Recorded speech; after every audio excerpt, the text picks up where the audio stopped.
Arizona, the come-from-behind win last night in Game 1 between the Dodgers and the Reds. And it's Walker Buehler in his follow-up performance from last Friday in Mexico when he went 6 innings, the longest outing of his short major league career. Racked up a career-high 8 strikeouts. Handed the ball to Cingrani.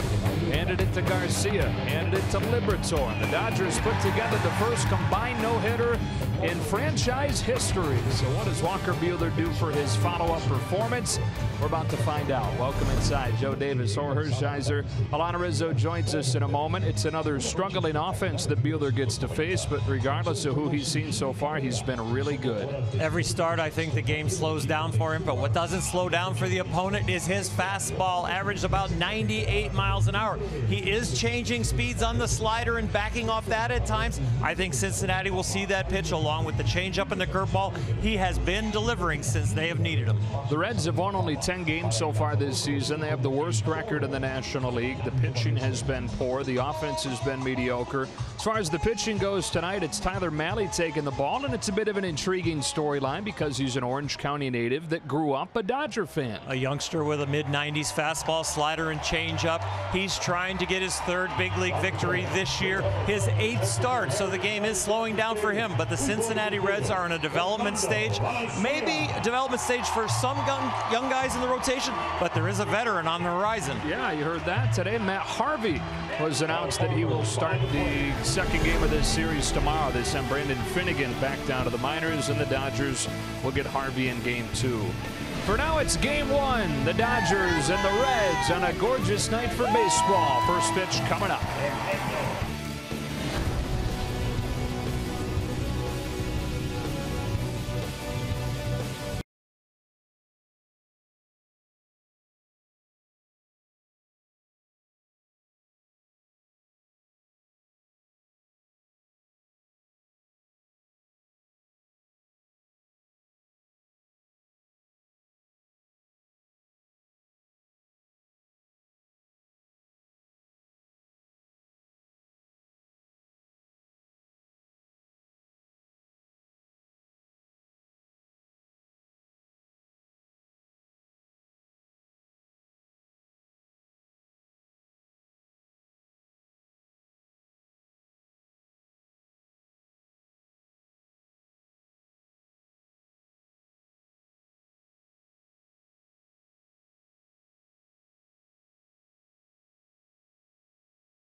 High above Dodger Stadium, this series opener against the Reds just about set to begin. We go down to Alana on the field, brought to you by El Pollo Loco. All right, Joe, thanks very much. Fernando Valenzuela has been very busy the last couple of days. Time now for our Land Rover Performance Spotlight. Of course, when we were in Monterrey, Mexico, Fernando Valenzuela, a big honor, a big legend to have them there at the stadium in Monterrey, throwing out the first pitch to catcher Christian Villanueva, catcher at that time, third baseman for the Padres in San Diego. And tonight it is Mexican Heritage Night here at Dodger Stadium. Once again, throwing at the first pitch, a little further north this time. Kyle Farmer behind the plate. Always tremendous to see Fernando here at the stadium, or any country that the Dodgers happen to be playing in. No question about it. Alana and Buehler, who started that game after Fernando's first pitch, will start this one as well. Trying to get the Dodgers their second consecutive win and their fifth out of their last 8 games. Let's meet the Reds. Here's the lineup, brought to you by 76. It's got a talented rookie at the top of it, Jesse Winker. Adam Duvall hits second. Then it's Joey Votto. Scooter Gennett hit 4 home runs in a game last year. He's the second baseman. Eugenio Suarez has had a great year at third. Tucker Barnhart doing the catching with Blandino at short. They bat the pitcher 8th and put the speedster Billy Hamilton in the 9th spot. We mentioned that Tyler Mahle grew up a Dodger fan here in Southern California. Walker Buehler grew up in Lexington, Kentucky, following the Cincinnati Reds. And tonight, the 23-year-old makes his 4th start. Here in the first inning, hopefully he leaves the nerves and the adrenaline in the bullpen. He can get off to commanding the baseball right away. That would be great against these Reds. And the pitch that has really been successful is the new and more often slider, changing speeds with it. So he's getting a lot of swings and miss with it. Not just because it breaks, but also taking the speed off. So he's changing the angle of the pitch and he's changing the speed of the pitch. A lot more swings and misses and weakly hit balls. And it is another, I guess, a continuation of the soft landing form. Made another bottom 10 offense in Major League Baseball. That should be the case for each of the 4 starts that he makes. Marlins, then the Giants, then the Padres, and now the Reds, and off we go with strike 1.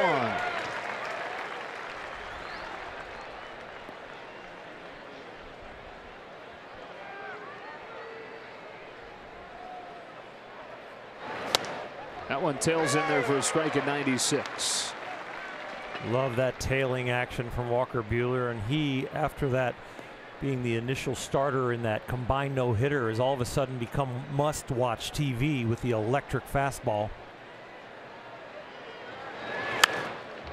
Winker fouls it off, still 0-2. You move very quickly from prospect to, wow, this is going to be great to have him in the rotation when you all of a sudden start off a game like that. And then you combine that with the injuries to Ryu and Kershaw. It's going to become a necessity at this point. And he opens his night riding the fastball to strike 3. Well, that 97-mile-an-hour, I think it's a 2-seamer. This late movement, it's like a left-handed cutter or small slider. Oh, and it's just 97. Easy. I like the easy spot, the comment, because it means that maybe his mind is slowing down and then he'll be controlling his body better and controlling the ball. So he strikes out Winker, and up comes Adam Duvall, former All-Star, hit a walk-off home run in the Reds' last game against New York. As the Reds took 2 of 3 from the Mets and have won back-to-back games for only the 2nd time this year. Jim Riggleman's club 10-27 overall. Fastball, strike 1. See those fastballs right there on the outside corner staying there. That's the 4-seamer. Those other ones with that late movement, that's the 2-seamer. See what he chooses on this 1-1 pitch. Rides in the hands, 2-seamer. For sure. And you know what? If he locates both those pitches, he won't need an off-speed pitch. That's ridiculous.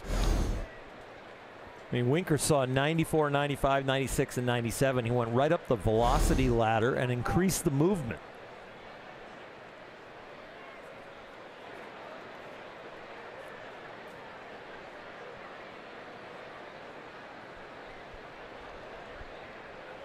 Struck out Winker. Strikes out Duvall. 97 back-to-back Ks to open the night for Buehler.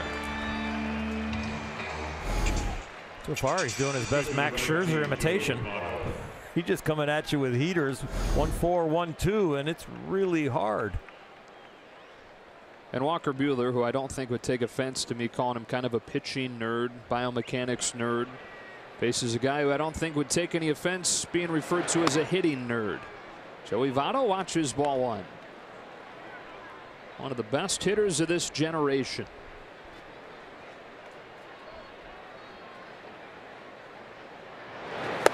"34 years old now, takes a couple of borderline balls, and that's what he does better than anybody. The lowest chase rate in the National League.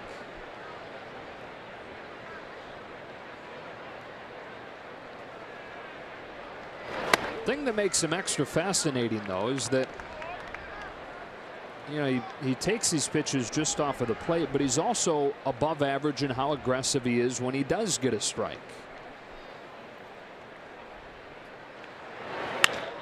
Strokes a 3-0 pitch into left for a base hit.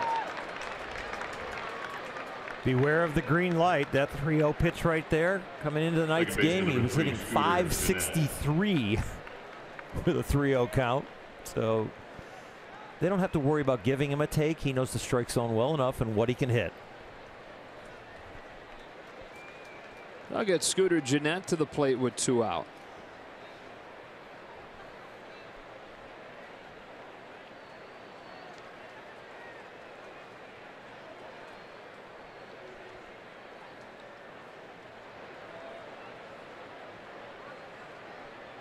Buehler out of the stretch for the first time as a fastball fouled back, and it's 0-1. We immediately see the respect that Joey Votto got with the 3-0 count. Walker Buehler right back into the strike zone to somebody other that isn't named Votto.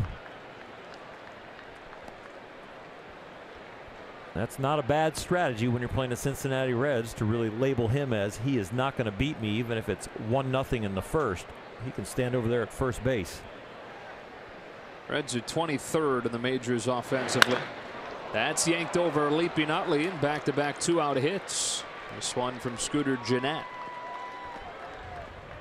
Baseman number 7, Eugenio Suarez. It brings up Eugenio Suarez, who's been one of the hottest hitters in baseball over the last couple of weeks. This despite having a broken hand earlier this season. Got hit on the thumb on April 8th. He's back in the lineup less than 3 weeks later. Had a 4-hit game his second night back. And those 17 RBIs that you saw on that graphic, those come in an 11-game span.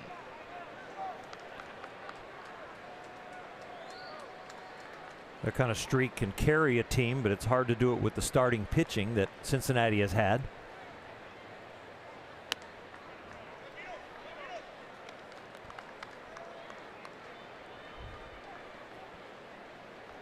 Middle of the pack in some offensive categories, even near the top in some offensive categories. But as a team, an ERA above 5, that's the worst in the NL. Suarez hits a high fly ball the other way that sends Puig back.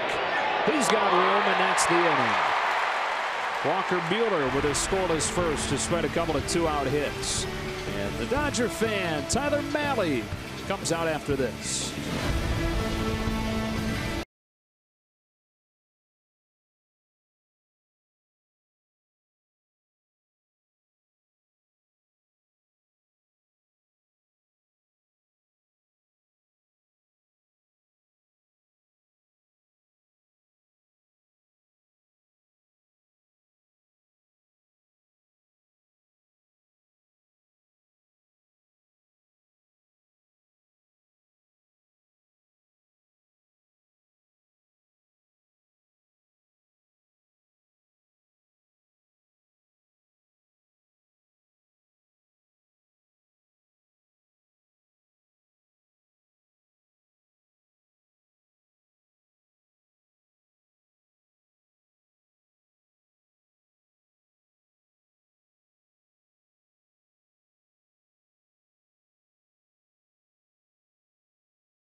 Taylor's at the top of it. Jock Peterson will bat second tonight. And Grandal and Bellinger with Matt Kemp in left field. Utley at second. Puig in right in his second game back from the DL. And Max Muncy starting at the hot corner. Tyler Mahle's 23 years old. The rookie grew up a Dodger fan and went to Westminster High School. Played for the Lions just a few years back. Reds drafted him out of there in the 13th round, or in the 7th round in 2013. He misses with his first one to Chris Taylor. What a cool thing for him to be able to pitch in the stadium that he grew up coming to games in.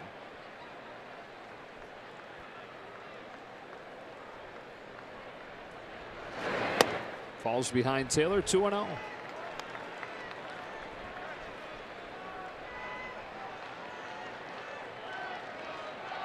Only Mahle's 8th start this year, but I'm sure he has extra butterflies being here in Dodger Stadium.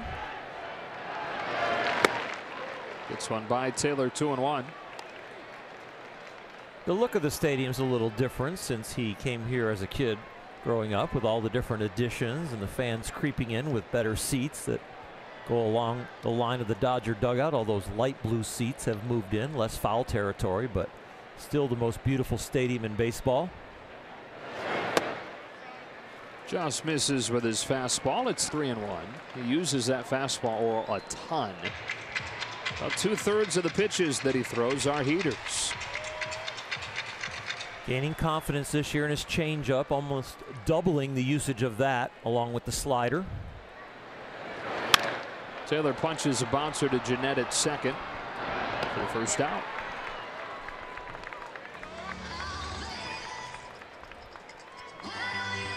He does something that not a lot of guys do these days, and that is change the speeds and the movement on that fastball to be able to use it almost like it's more than just one pitch. Yeah, he really goes all the way down to, let's say, 89, 88, more of a BP fastball, not tremendous effort into that. And then he can go all the way up to 94, sometimes 95. So depending on where he's going in the count and if he's going to come back in on you, he might go 89 away and then 94 in. Here comes to Jock Peterson, misses away, ball one. But he wouldn't consider that a fastball changeup combo. It's still done with his fastball grip. It's just effort.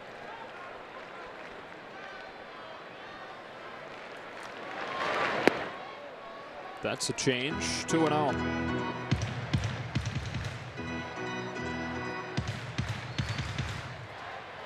Quietly having a pretty good season. Coming off a 3rd consecutive quality start against Miami on Saturday. Falls behind Peterson, 3-0. The issue for him has been the home runs. He's given up 9 of them in 39 innings. His first start of the year against the Cubs was a dandy. Yeah. He leads the staff with 4 quality starts. A youngster just learning. Yeah, he's had flashes, right? That game you mentioned against the Cubs, 6 one-hit shutout innings. And then he took a no-hitter into the 7th a couple of weeks ago against the Braves. And that's been a really good Braves offense. On 3-1. Peterson fouls it, 3-2.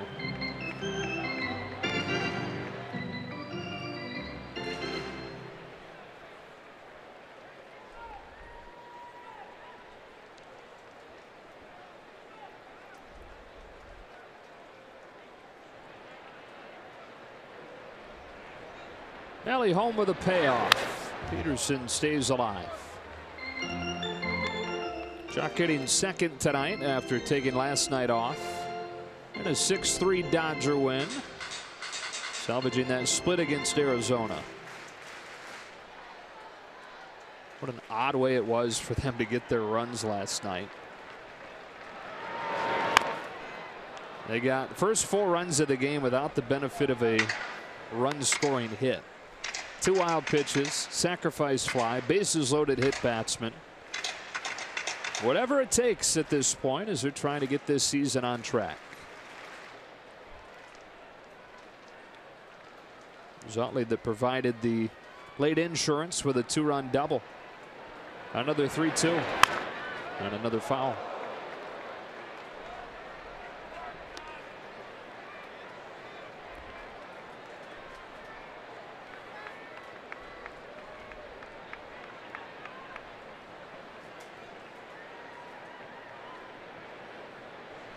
Malley getting to pitch in Dodger Stadium. I didn't get to pitch in one of my childhood parks, Tiger Stadium, until I was about 37 years old, but it was still extra nerves.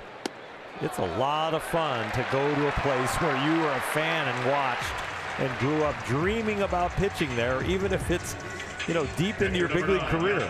Peterson earns the walk on the 9th pitch, and here comes Yasmani Grandal, who's gotten it going again the last couple of games with a home run in the series opener against Arizona. Another hit last night after he cooled off over a couple weeks stretch. Yasmani, Matt Kemp, they have been the focal point of the Dodger offense. All the others are looking to hit for power and to look to hit with runners in scoring position, but those two have done a number. Takes a high strike. It's right about where the pitch was that he hit out on Tuesday. Normally a low ball hitter. Climbed the ladder for that one.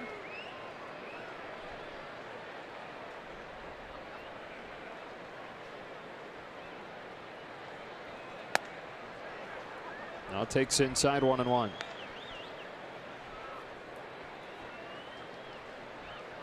Right about now, Yasmani, okay, I understand where they want to pitch me. They want to crowd me.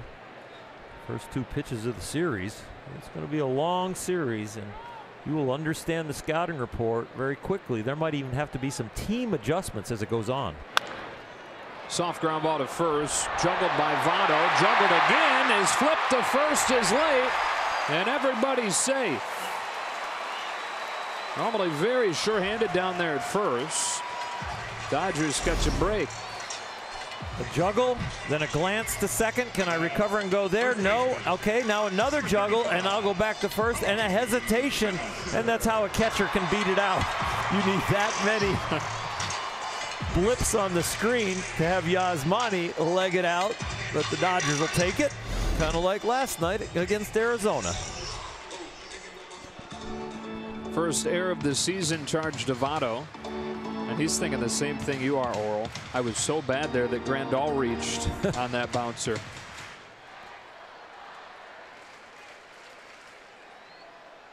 Good first inning chance. Here's Cody Bellinger.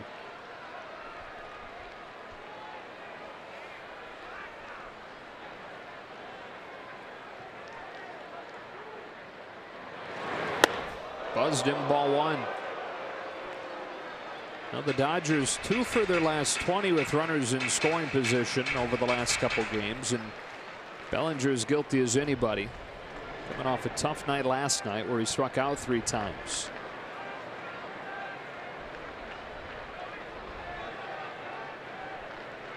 On this 1-0, swings through it, and that's what's been happening lately. Hittable pitches that he's just missing.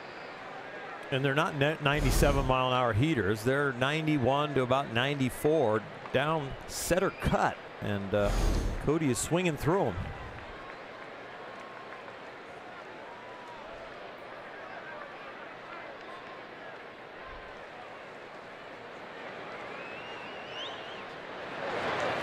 Swings through another.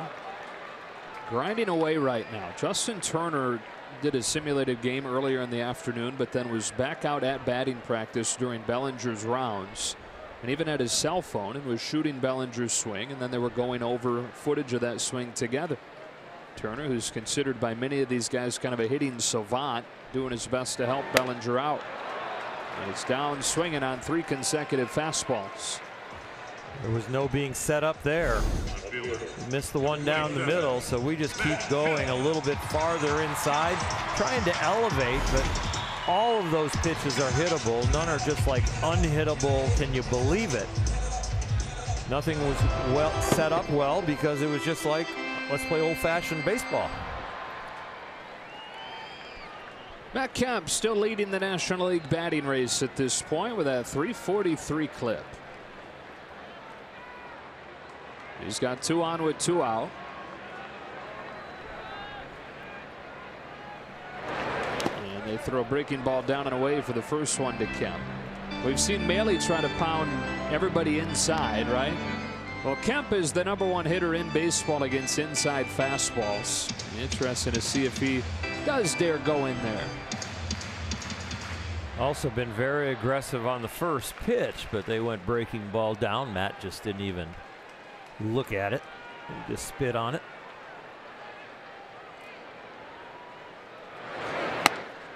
Fastball missed, 2-0.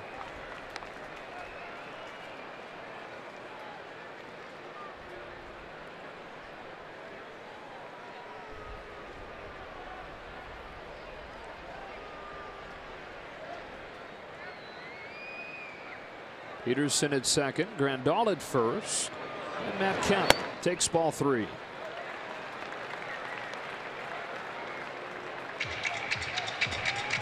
Odubel Herrera's had a fantastic season for the Phillies, who, by the way, just swept the previously hot Giants. Kemp out ahead of everybody at 343.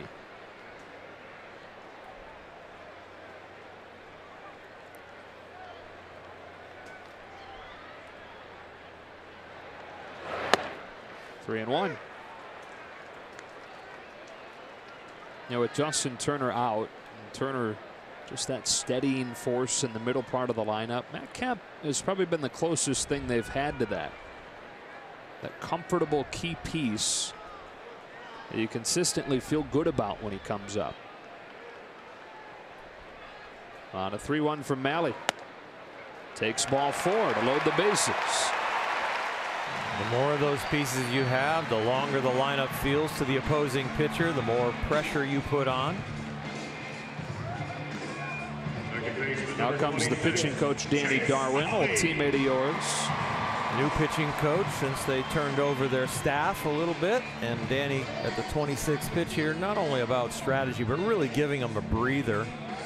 One of the things I'm sure Danny has brought to this staff is the fact that he will have guys pitching inside. We've seen that early here, but he was not afraid to realign the plate when you were up there leaning out over and turning the outside corner into the middle of the plate. I think this one's more about just giving you a little breather right here. Let's attack Utley.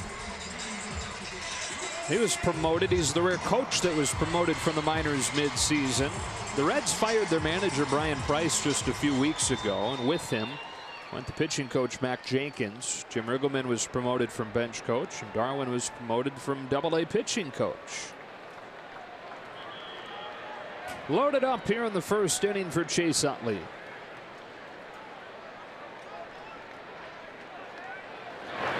And he takes a strike. I can see why the Reds are excited about Malley. This is a big arm that can average 93, 95 if he wants, but he understands how to change speeds on that fastball. It looks like the slider has potential, and he's gaining confidence in the changeup, which we saw already this first inning, has really good movement. Mound presence. Here he is, bases loaded, 2 out. In his childhood stadium where he grew up watching the Dodgers, now having to face the white and the blue. But he still looks composed. Is 0-1 to Chase Utley. Is stroked into center on a line for a base hit. It scores Peterson, and the Dodgers lead it 1-0 here in the first.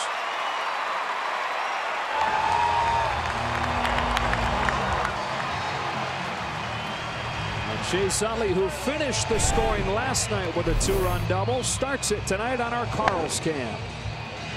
Well, Chase picking on the youngster. No, he's backed into a fastball count. Billy Hamilton playing very shallow with Chase at the plate. That ball was hit so hard, only one could score with 2 outs and bases loaded, but the Dodgers will say they earned that one. Took them a while before they could say that last night.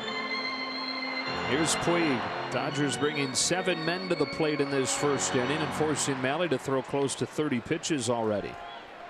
Dodgers feel like they earned that run, but it'll go down as an unearned run because of the Votto error. Ball 1.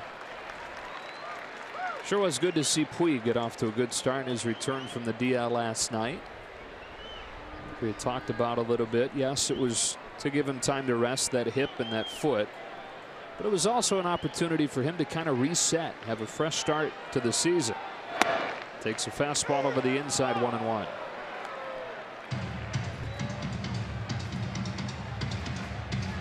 lot of Yasiel's early performance was attributed to bad luck, but then all of a sudden there did seem like there was a little more pressing, as the statistics didn't show for how he thought he was producing as far as like exit velocity and barreling balls up. And you're right, I think he probably needed a little bit of that reset as that frustration started to kind of brew and bubble. I mean, we're all human, right? And at some point, that bad luck turns into something else for everybody. Just takes longer for some than others.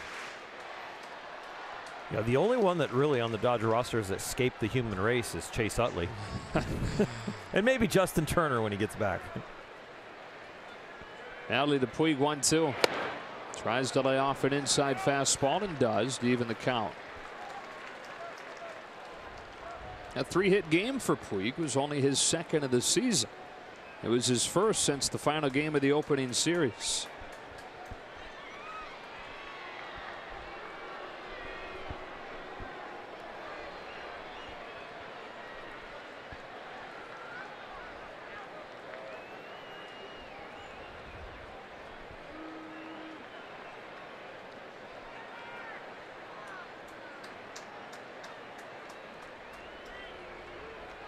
Third pitch of this first inning coming here. It's a 2-2. And Yasiel Puig bloops it into right center field. Jesse Winker is there, and that's the inning. Dodgers settle for one in the first, but have a lead as we march on to the second.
Second, Joe Davis or Hershiser and Alana Rizzo. First of 4 between these clubs tonight. First of 7 this season. Dodgers will return the favor in September. Chase Utley's first inning RBI single has opened the scoring. Tucker Barnhart leads off this second against Buehler. Barnhart comes in swinging a hot bat. 7 for his last 12. Buehler starts him with a strike.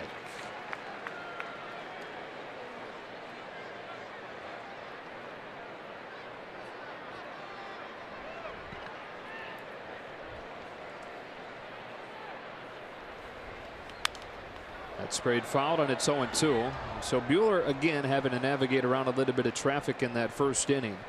7 of the 12 hits that he's allowed this year have come in the first. He hasn't given up many when he's ahead in the count. Hitters are hitting .043. So Barnhart's in trouble. Ground ball into the shift. Muncy. You can answer with confidence now. Yes. Yes, he was in trouble. 1 out. Shortstop number 2, Alex Blandino. Here's Alex Blandino. The Dodgers in recent years have owned the Cincinnati Reds. They've won 17 of the last 19 against them, including 8 straight. First pitch curve misses, 1-0.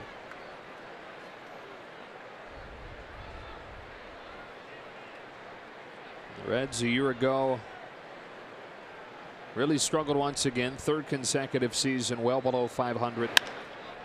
It's a pop line to center off of the bat of Blandino. Chuck Peterson is there, and there are 2 out. And the Dodgers taking advantage of the Reds' down years, having won 9 consecutive games in this ballpark.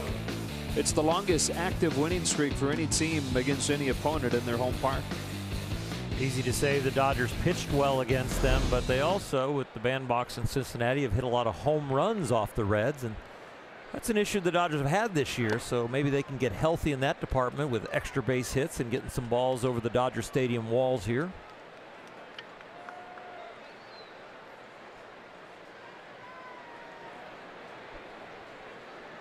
Here's Buehler's 1-0 to Malley. That's a strike.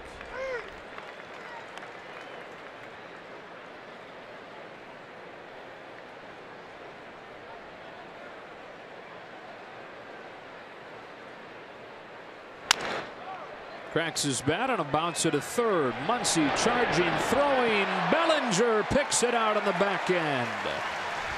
Now Cody Bellinger not taking the slumping bat into the diamond with him. Helps Walker Buehler complete an 8-pitch second.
Dodgers baseball on Sportsnet LA is brought to you by Nissan. Choose Nissan today for great offers on our most exciting lineup ever. Shop ChooseNissan.com. Sparky Anderson, Tommy Lasorda. Sparky was a manager of the Big Red Machine through the 1970s. Group that won 4 pennants, couple of world championships. And between the Dodgers and the Reds in the 1970s, they won 9 West Division champions out of the 10 years. The only other one was the Giants winning the West in '71. Tommy taking over towards the back end of that dominant run for the Reds in the late 70s. 8-9-1 for the Dodgers here against Tyler Malley, with Max Muncy to lead the inning off. And Max still looking for that first Dodger Stadium hit.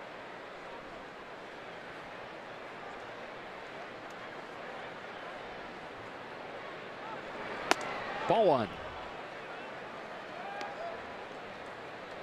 Well, the Dodgers sending 7 men to the plate against Malley. And that first inning, his pitch count already at 35 with this one. It's fouled off, and it's 1-1.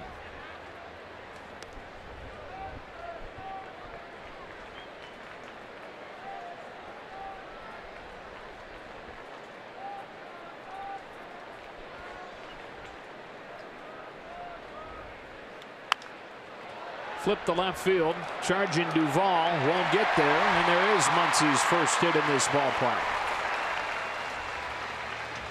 It opens the second and brings up Walker Buehler, who got his first major league hit in Mexico. We take a look at it on our top tier play of the game, brought to you by Arco.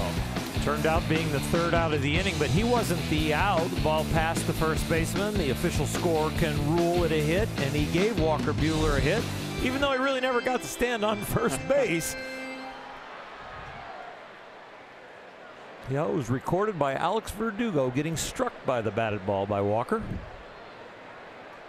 And so Walker Buehler and Tim LeCastro have something in common. And they're going to be the only two players probably in baseball history that can share this, and that is they got their first major league hit in Monterrey, Mexico. We've gone over it in those broadcasts, but that is funny. I'll give you 30 guesses of where they got their first hit. Maybe you should just say like 28 or 29. 30, like we said, might be too big a clue. Right. Well, George Lombard pointing out there, saying, you know what, he wasn't covering first base at the time. That could be a balk.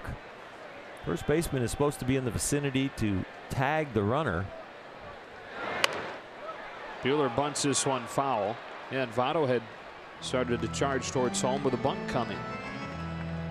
George Lombard and first base umpire Alan Porter were having a small conversation, but it's definitely a judgment call in the vicinity. But George even kind of huddling in there a little bit, maybe to get another word in.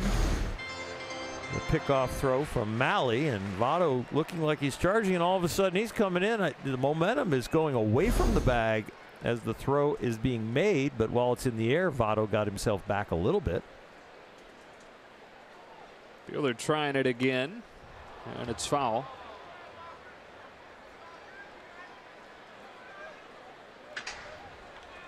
Well, hitting not something that Walker Buehler's done in a while. He's a reliever when he came up last year.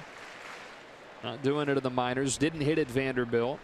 Of course, like most major league pitchers, he was the best hitter at his high school, but it's been a while. Takes this one high, and it's 2-2. It's different.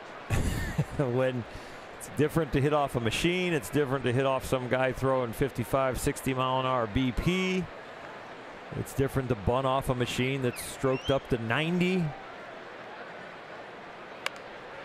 Able to lay this one down. Votto goes to second late. It's his second error of the night, and perhaps cracking the door open for a big inning. Well, they might not give him an error. They might give him a fielder's choice, but I don't think they can give Walker Buehler a base hit. Just give it Walker a fielder's choice. Let's see if the throw's accurate. Is he out? Boy, it's going to be close for the official score. He wants to give Votto an error on the throw. Yeah, I think you're right. It's probably fielder's choice. Yep, just by watching the ball bounces, it's not there, and they're already on the bag. Muncie at second. Either way, first and second, nobody out. The top of the order for the Dodgers.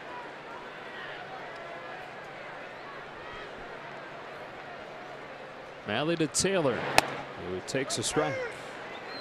Something Malley hasn't done much of. That's 3 out of 10 batters that he's thrown a first pitch strike. And in some ways, his stats tell you that he has to get ahead. When the hitter's ahead, they're hitting 375. Under 200 when he's ahead. Here he comes with an 0-1. And got Taylor to swing over a breaking pitch. Chris coming off a good night as he tries to find that consistent ground that he stood on for much of 2017. He reached in 4 of his 5 plate appearances.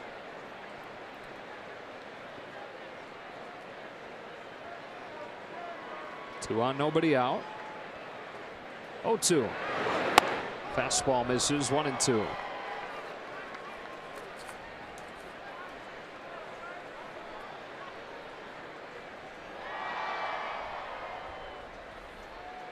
Two similarly even-keeled guys, and Malley and Taylor.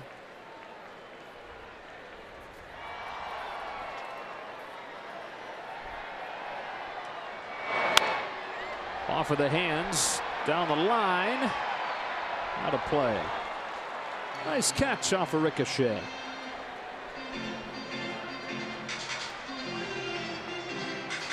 Got a Team Mexico hat on Mexican Heritage Night here at Dodger Stadium. I got a souvenir to take home. There's Fernando. Alana told us throughout the first pitch again tonight. It's quite a stretch of 8 days for him. 2 ceremonial first pitches.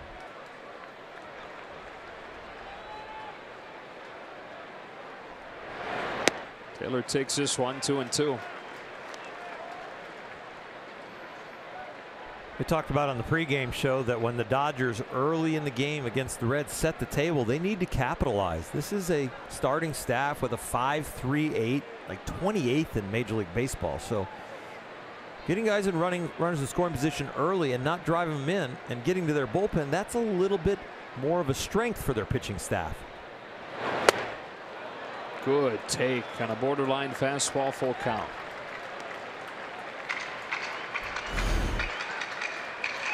Overall, the Reds bullpen is not good, but there are individual pieces when they have a winning situation you're going to see, and it's going to be tougher.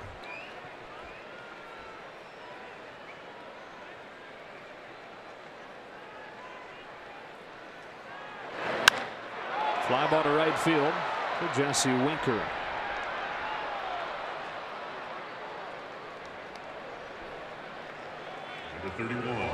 So Malley gets Taylor, and Jock Peterson stands in.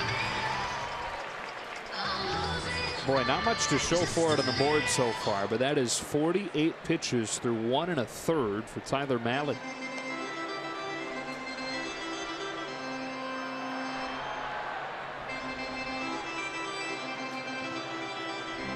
Dodgers are a tough team to face if you're not finding the zone. They have the lowest swing percentage in baseball, lowest chase percentage in baseball. Malley throwing a lot of fastball, just still trying to find the range with it. Does at the top of the zone for a strike on Peterson.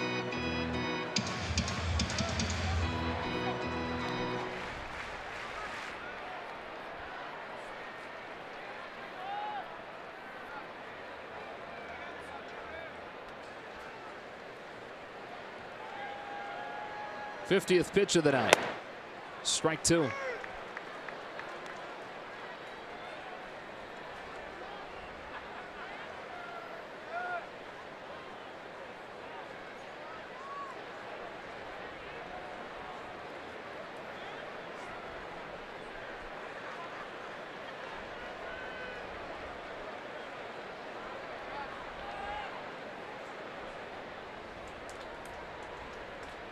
Two on with 1 out, and an 0-2 to Peterson is popped up. Eugenio Suarez. The infield fly rule in effect makes the catch. Put the first 2 on, and the top 2 in the order are retired, and it's up to Yasmani Grandal. And really lately it's been a couple of things, and even if you're looking at the bigger picture of the Dodgers season and the inconsistency with the offense, number 1 has been the lack of power. 3rd fewest home runs in the majors at this point after they were in the top 5 last year. And the other thing has been situations like this. Runners in scoring position and 2 out. Dave Roberts' team hitting .212 in these situations on the year.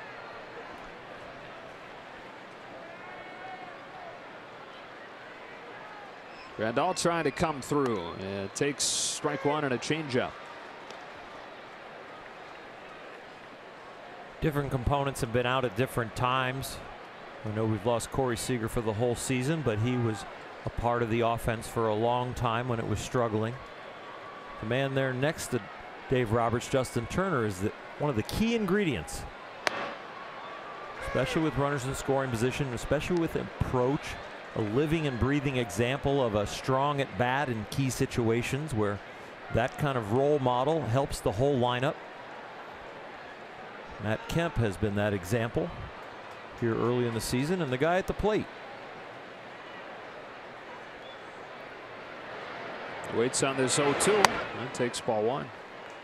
Yeah, Justin Turner, while his impact has not been in games, you ask anybody around the team and he still is making an impact just being here, being in those hitters meetings where his voice is still the one that everybody wants to hear. Being around the cage like we talked about today, helping individual players out.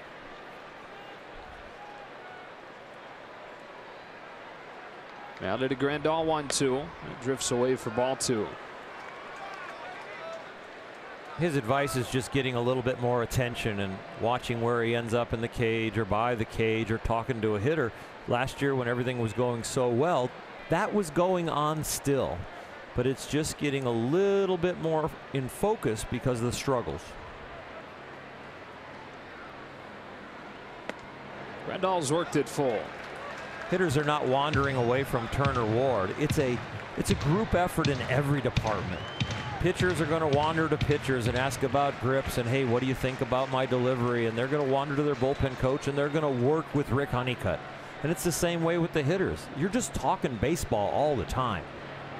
There go the runners. Grandal strokes one down the line. Will it stay fair? No, just foul. Because I just want fans to know all of a sudden there's not like a mutiny going on there in the hitting department. Sure. This is just baseball.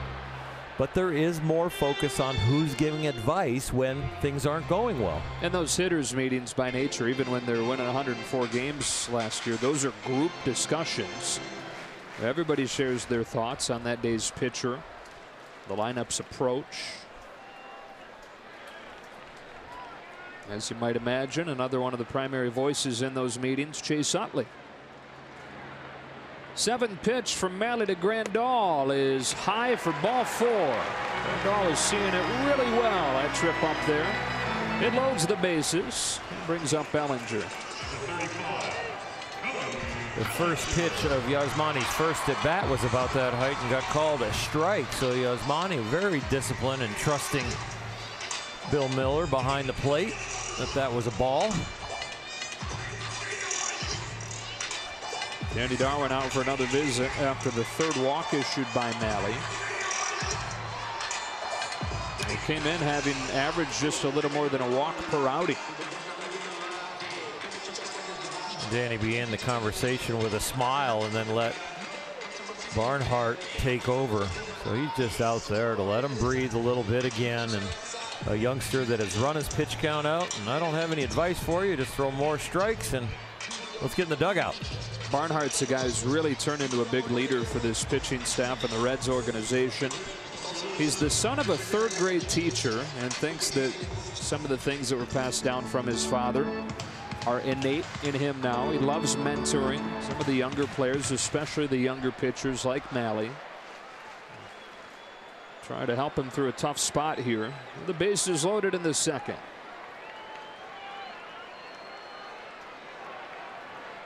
Bellinger trying to find it.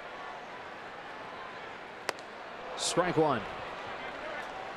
Struck out his first time and has 8 strikeouts in his last 18 at-bats.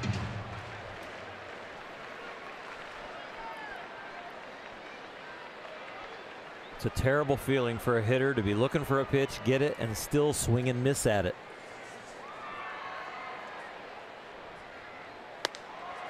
Takes high 1-1. We're getting some help from see that fan there about the 7th or 8th row up behind home plate. I don't know how you don't see it.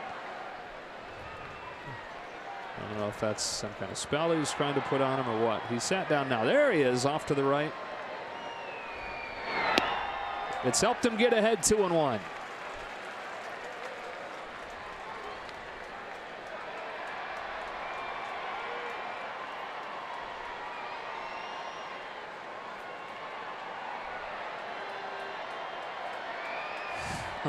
Wow. 2-2.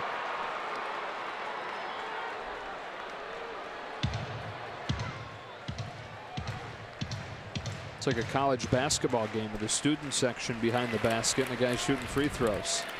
It's Dylan Floro down to the Reds bullpen. Loaded up in the 2nd with the Dodgers in front 1-0. Malley to Bellinger with a 2-2. Pops it in the air down the line to left. Duvall still coming to make the catch. And the Dodgers have left them loaded again, stranding a small village over the first 2 innings.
BMW.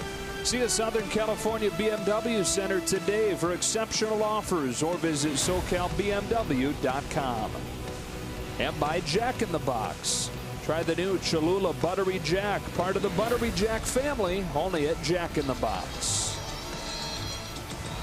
Well, a 1-0 lead for the Dodgers, but some similar frustrations with the bases loaded and stranded that way each of the first 2 innings. 6 left on base, but Walker Buehler's doing that too. He's up 1-0, and Buehler, look at his fastball, is so alive. He hasn't really had to go to his off-speed stuff yet. Throwing 1 slider, 1 curveball, and 1 changeup. That's it. A bit of pitch around some trouble in that first inning, and he's back out there for the third to face 9-1-2, which is different than most National League teams in that it begins with a center fielder in that 9th spot in Billy Hamilton. Hamilton's been better lately with an on-base percentage above 400 this month, which is the thing with him. Speed doesn't do you much good if you're not on base. He's a great defender in the outfield, runs great routes, tracks the ball down, but yeah, to get 90 feet to first base is really the key to the offense for him.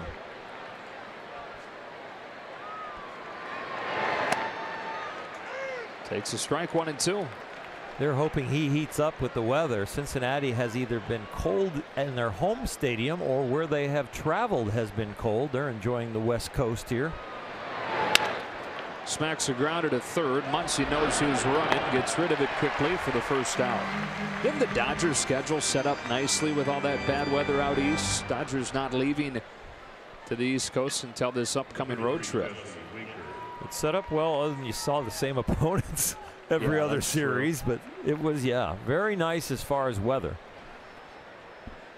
Ready to be done with the Diamondbacks for a while?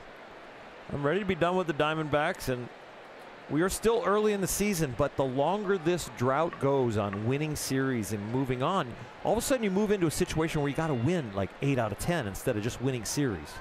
Jesse Winker hits a hard grounder that Bellinger smothers and takes to the bag. He's really searching at the plate right now, but that is his second really nice defensive play tonight. They'd have made a nice pick at first base earlier for record the third out, and he made it look easy. It was very difficult, and the first half of this play is difficult. Step and a half and a dive easily in the web, and that makes it very easy for himself and Walker Buehler to get over there first. Either one could have recorded the out. Puig gives him an ovation and then thinks to himself, if he had let it by, I would have had an outfield assist at second. Adam Duvall takes the first pitch curve for strike one.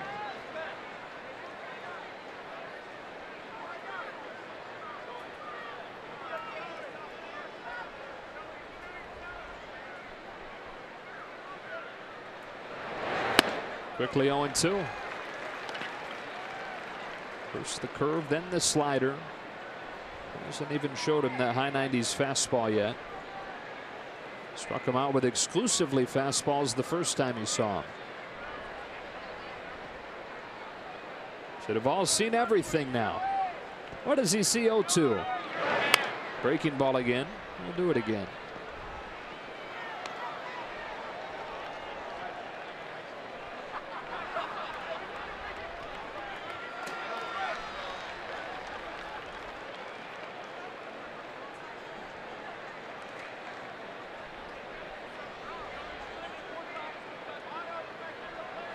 Another 0-2. Fastball blown by him, strike three. Walker Buehler with a 1-2-3 third with a little bit of help from Cody Bellinger. Only 9 pitches in this inning. To the bottom of the third, 1-0.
New backstage Dodgers go behind the scenes of the Dodger Mexico trip as Walker Buehler led the team in a very special game. The combined no-hitter plus Fernando Valenzuela is celebrated in his home country. Don't miss Backstage Dodgers presented by Cadillac tomorrow after the post-game show on Sportsnet LA. Matt Kemp, walked his first time, fouls off the first pitch of this third inning. 23rd no-hitter in Dodger history, but the first combined no-hitter. I get the feeling you're going to see more and more combined no-hitters in the coming years, just with the way the game's being managed. You're going to have to go 9 innings, give up no hits, and probably do it in under 125 pitches. Seems like that would be a place they would stop pushing you.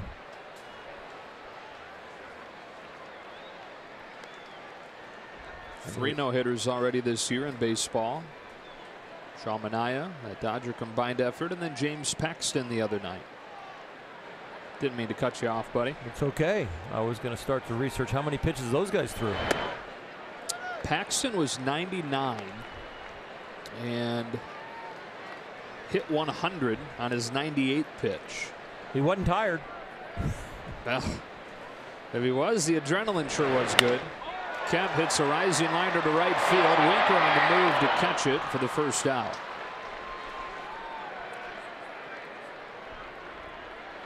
Rick Krajewski will get on the Manaea total. But that'd be an interesting one to see because he is another young arm who, you know, they wouldn't want to run too far into the ground. Yeah, what I was going to say is just, you know, it's going to depend on the resume of who gets what pitch count. Some guys, they'll probably cut them off at 95 to 99. Another guy will get 110, and then maybe the veteran that has been up there in the 120s at times might get to stretch it to that level. So Manaea was 108. Okay, yeah. Lone Dodger run came on a Chase Utley single in the first inning, and he's got another base knock. Going against the scouting report there. Chase sees more pitches per plate appearance than any player in baseball. Here he ambushes Malley on the first one. Strategy.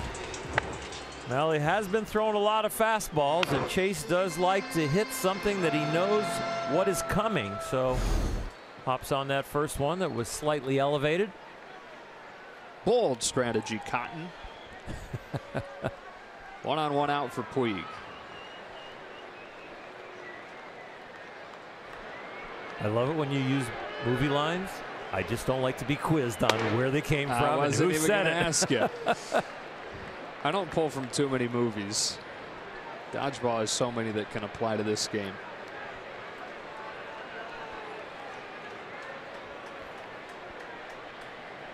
On the 1-0. We got one to hit, fouled it back, 1-1. That's so much fun for me to think about, because in my day you would be quoting Caddyshack. But in your day, it's Dodgeball. What will be the next classic comedy that announcers and analysts will think about and use? Who knows? Wedding Crashers is another one that is quotable really across anything. It's only quotable if you have a good memory like you. Or a lot of time to watch movies. On the hands of Puig, and caught by Votto. Kind of a little game of cat and mouse going on there between Votto and Utley. Two guys that play that game as well as anybody. Number 13. Chase knows if he wants to eliminate which base runner, you're going to eliminate Chase, and then you better go, Puigy, because Puig wasn't running. So he could drop it, step on first, record Puig, and then get Utley in a rundown, and Chase is going to be in a place where he just better stand on first. You record the out with one of us, but I'm not going to let you get two.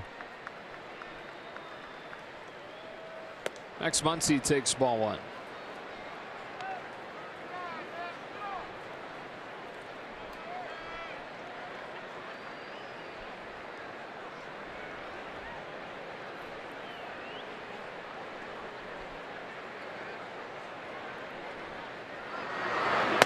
Dodgers have 3 hits against Malley so far. One of them came from Muncy. You know, the interesting thing about that pop-up, if Chase goes and stands on first, it's not his bag, it's Puig's bag. So if Votto drops it, he can tag Chase, and it's not his bag. And so Chase is out, and you know, here comes Puig to first, and then he just steps on the bag. It's Yasiel's bag. It's not like it's second or third. 4-pitch walk. 4th walk issued by Malley. And the inning kept alive for the pitcher Buehler. Number 21, Walker Buehler. Jim Riggleman played a little strategy game yesterday, catching the Mets batting out of order in that series finale against New York. 2 on, 2 out. Buehler, who sacrificed his first time, stands in.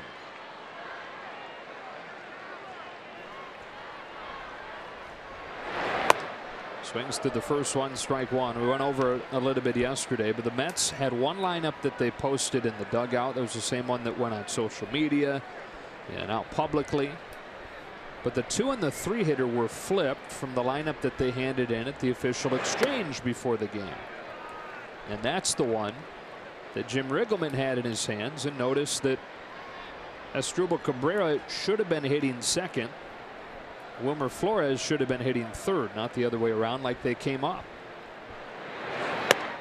2-1. It's a real nice thing to add to a skid that they're in. They've only won 2 out of their last 10. Yeah, that was after a great start. Started 11-1. A 2-1. 2-2.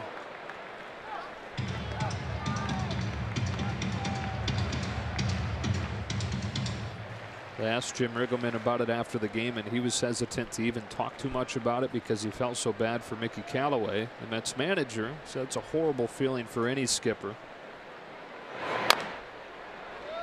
And didn't want to kind of put salt in the wound by engaging the press on exactly what he had seen and the strategy that he used to attack that. You just inform the umpire, and then they tell you who's going to be out. Mickey probably apologizing to his hitters. Well, Asdrubal Cabrera doubled in the 3 spot when he was supposed to hit second. And what happens when you then go out and challenge the incorrect order? That double vanishes into thin air, and the next guy is ruled out. Buehler takes high, and he's worked the count full. And so Jay Bruce in this case starts the game 0 for 1 without ever leaving the on-deck circle. Sounds like a dinner will be owed. Buehler really making Malley work. This would be his 8th pitch. And he'll see another.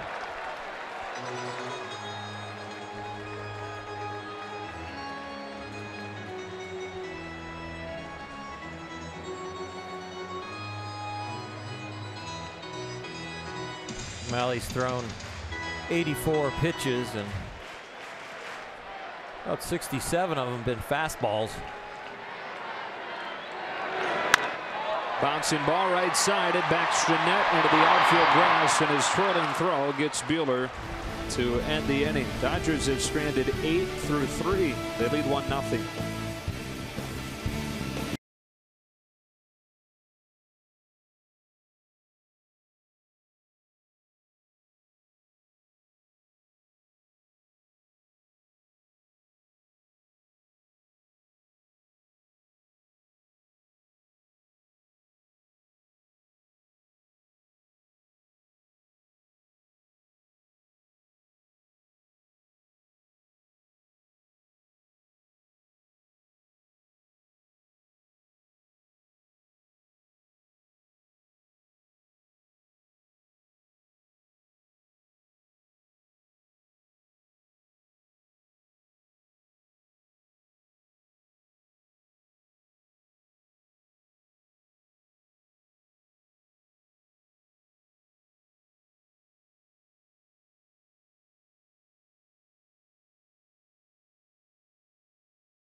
Heritage night tonight here at Dodger Stadium, really just a kickoff to what is set to be a very fun weekend here at Chavez Ravine. A lot of things planned for the Dodgers this weekend. Friday, of course, is Friday night fireworks, and Saturday against the Reds. It's going to be a big Saturday because it's the alumni game. That's at 4 o'clock. We're going to have that for you right here on Sportsnet LA before the 3rd game of this series. And what's cool about that team is 1988 team is going to be here. A lot of the guys, including, of course, our own Oral Hershiser. And it's alumni weekend. It's not just alumni day, guys. So there's going to be alum from all different years of the Dodgers franchise kind of walking around, milling around, having a lot of different activities. And then Sunday, of course, is Mom's Day. Happy Mother's Day. Cedar Sinai cosmetic bag. Oral Hershiser's been talking about that a lot in recent weeks. So a big weekend, a lot of fun here, as always, at Chavez Ravine. Bartolana, Joey Votto leads off this 4th inning, takes ball 1 from Walker Buehler. Serious question. Do you go into the alumni game having done anything to prepare your arm to throw? I play catch before I go out on the mound. Okay. Usually with Fernando. Gotcha. We have fun mimicking what we used to do, but it's definitely in slow motion. It's going to be fun. 16 of the 25 guys or so that were on that 88 team are going to be here. Gibby and a lot of others. Mickey Hatcher. Danny Heap, I think, is coming. Jay Howell. Mark Cressy, our bullpen coach. I think Fred Clare, the general manager that put it all together. Peter O'Malley will be in the house. Votto hits a fly ball to center. Chuck Peterson for the first out. Well, that game is going to start at about 4 o'clock. We're going to play a couple of innings, but before it, we'll be hitting on the field so you can see guys and maybe sneak in an autograph along the rail. It's a lot of fun, and the broadcast, Ned Coletti and John Hartung back in studio are going to do the play-by-play, and a few of the players are going to be mic'd up. And I don't know if they're allowing Jerry Harrison to play this year because he hit a ball down the line that I thought was foul, but he called it a home run and just ran in and then forced the scoreboard to put up a tally. Ball on Scooter Jeanette. Mike Davis will be here. Rick Dempsey, Kirk Gibson, Juan Gonzalez, Dave Anderson, Tim Belcher, Ricky Horton. It's going to be a great group. A lot of fun to see these guys again. Joel Malfitano, our third base coach, will be here. I think Bill Russell will be in the house. Of course, Tommy Lasorda.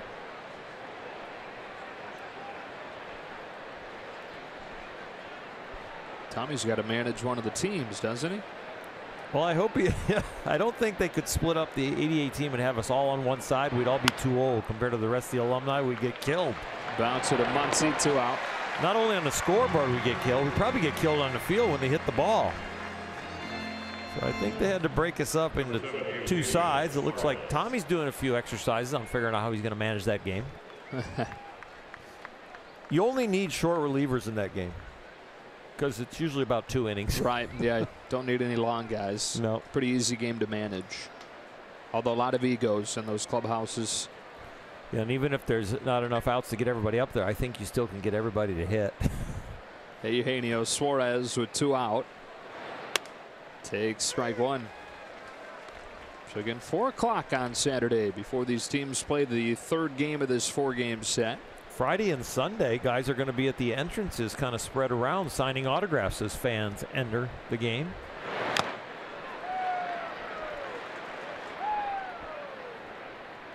Dodgers are having a nice luncheon for the 88 team and everybody that was kind of around us that day, and that'll bring us to the park early and then down on the field to get the uniforms on for an early batting practice before that 4 o'clock game.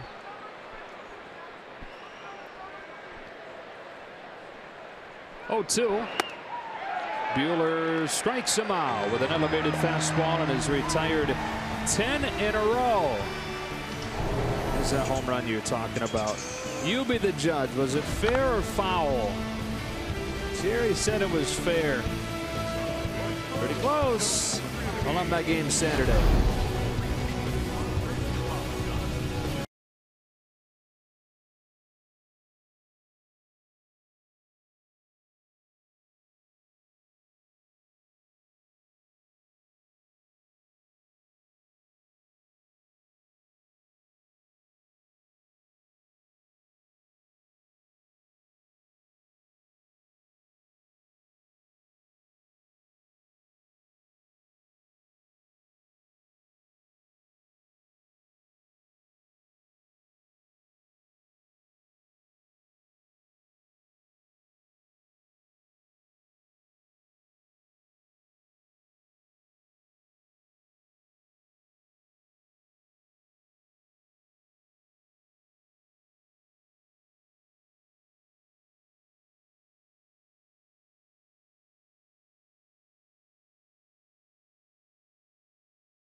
They've left 8 on through 3 and have settled for this 1-0 lead.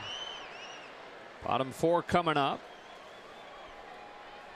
Tyler Mahle already nearing the end of the line, having thrown 85 pitches through 3 innings. He gets strike 1 on Chris Taylor.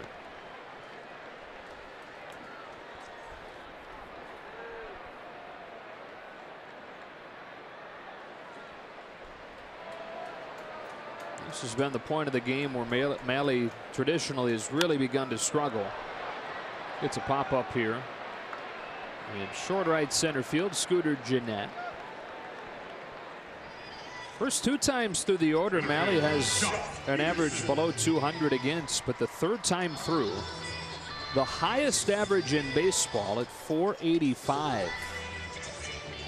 Now that's what the Dodgers are beginning here, with Taylor having flied out to open it.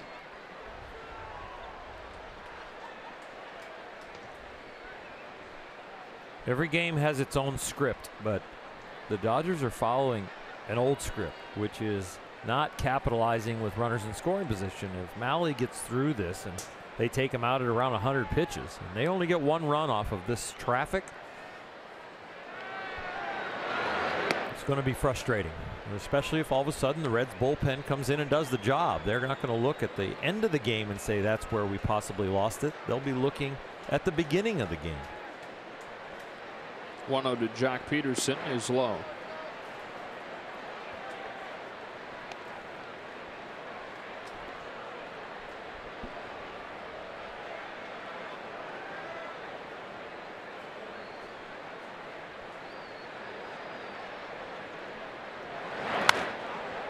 Two and 1.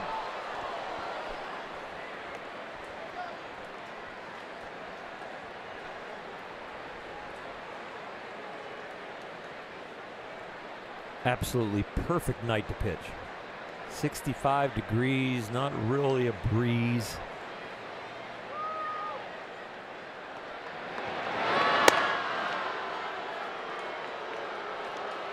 A little chill in the air keeps you fresh. It's not cold enough to hurt the hitter's hands and really give you a serious advantage, but to go through the workload Mahle has put himself through here tonight, I'm sure he's not tired.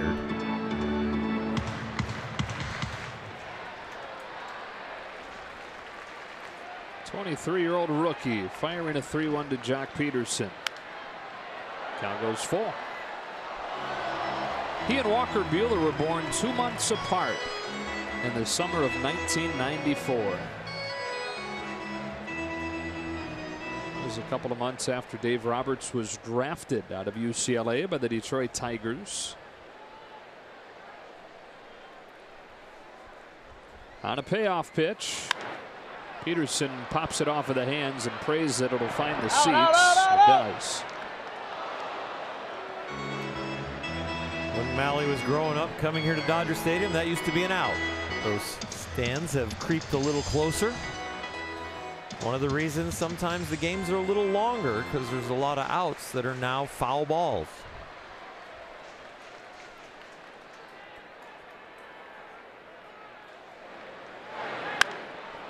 Another pop up.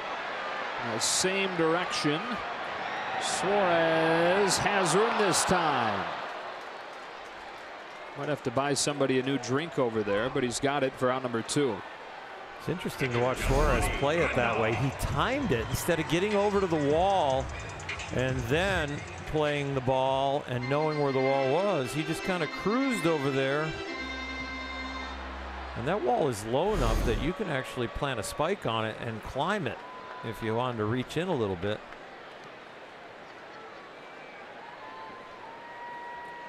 So Mahle looking for his first 1-2-3 inning of the night, and he's going to get it as Grandal flies the first pitch that he sees to Duvall in left, sending us to the 5th. The Dodgers 1, the Reds nothing. Back in a moment.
At LA is brought to you by your Southern California Toyota dealers.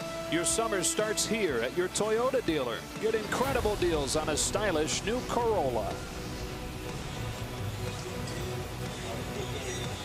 Walker Buehler this year, the totals are running up and running well. Look at that now. A .9 ERA. The strikeout to walk is in a nice area, but only 12 hits in 20 innings. And he's retired the last 10 here with only 29 pitches. So the thing that was really getting him out of the game, pitch count, he's starting to get that under control too. Yeah, how about that? First 3 starts, he averaged 30 pitches in the first inning. Our first 2 starts. Starts the 5th with 43 tonight. We got a chance to get really deep into this game, even with the restrictions. Facing Tucker Barnhart to open the inning. Barnhart rips it foul, and it's 1-1. Well, you described Walker and knew that he wouldn't be offended as a pitching nerd, so he is not going to come out of outings and not break down his outings and see where he needs to improve and attack those areas. And he surely has attacked the rhythm coming out of the bullpen to start a game, strike throwing ability, pitch selection. Barnhart to right, Puig on the move. He's got it for the first out. Great article came out this week by Pedro Mora on The Athletic on Walker Buehler and his background and kind of what makes him tick. Walker always asking questions, always trying to gain knowledge, learn more about pitching and training and working out. Some of the first guys that he studied closely as a Reds fan growing up in Lexington are former Reds pitchers like Aaron Harang, Bronson Arroyo, which is interesting because neither one of those guys had the kind of stuff that he has. They were more field guys. It's a strike on Blandino. And he started to study Matt Latos in his best years there. Volquez and Cueto, even toyed around with the different deliveries that he saw Johnny Cueto using. And his thing is he'll try anything to see if it works for him. And in the worst case, he's able to scratch that off the list.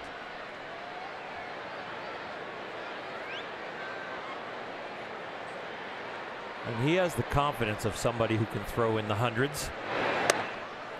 But he has shown adaptability to pitching.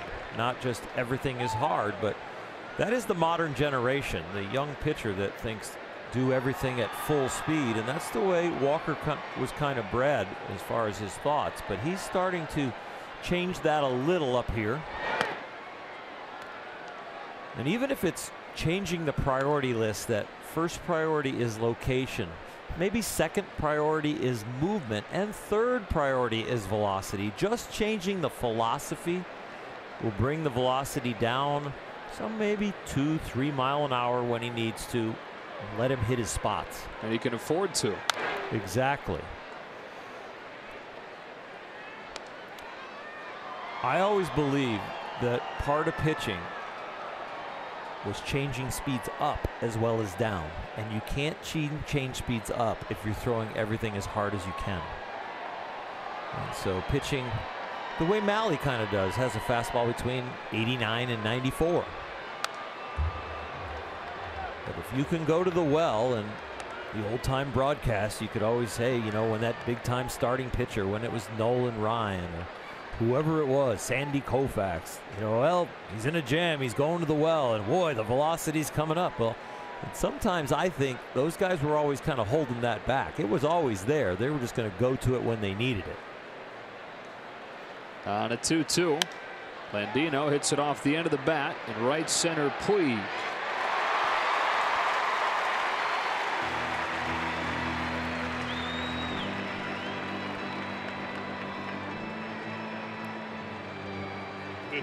That is now 12 in a row retired by Walker Buehler. And Malley to the plate with 2 out.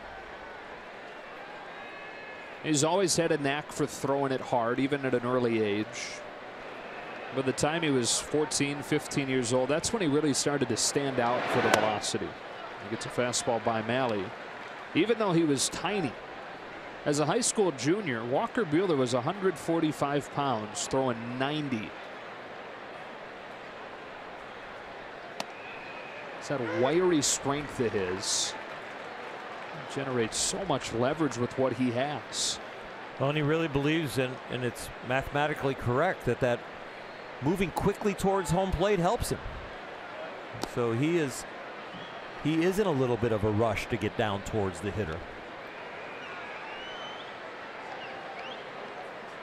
He slowed that down a little bit to know that top end velocity is not everything when it's not located.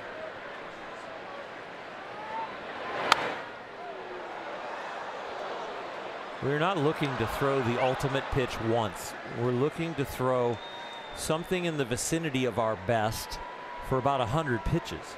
And I think it's a completely different equation and mindset. Wow, filthy breaking pitch to get Malley. And 15 consecutive scoreless innings for Walker Buehler. He's given up just 2 singles tonight.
Down 1-0 to the bottom of the 5th inning.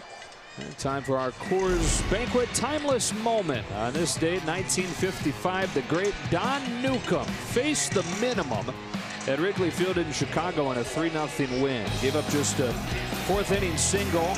Gene Baker came up with that single, but then was thrown out trying to steal second base. That close to a perfect game for the ageless, regal Don Newcombe. Love the man, and another role model for all Dodgers on how to be a Dodger. Cody Bellinger to start the 5th inning. Tyler Mahle's gotten the pitch count under control a little bit the last couple of innings and able to work into the 5th, delivering strike 1. Bellinger searching for it, showing bunt on that first pitch with the overshift on.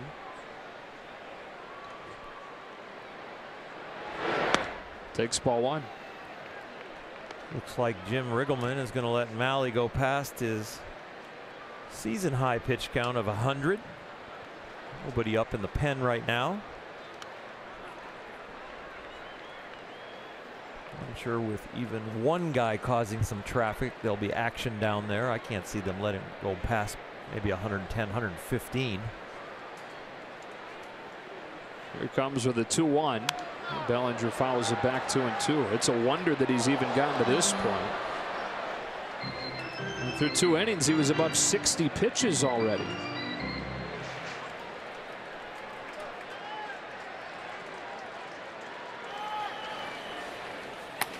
And the bullpen starts to get loose again. Dylan Flora warming for the 2nd time.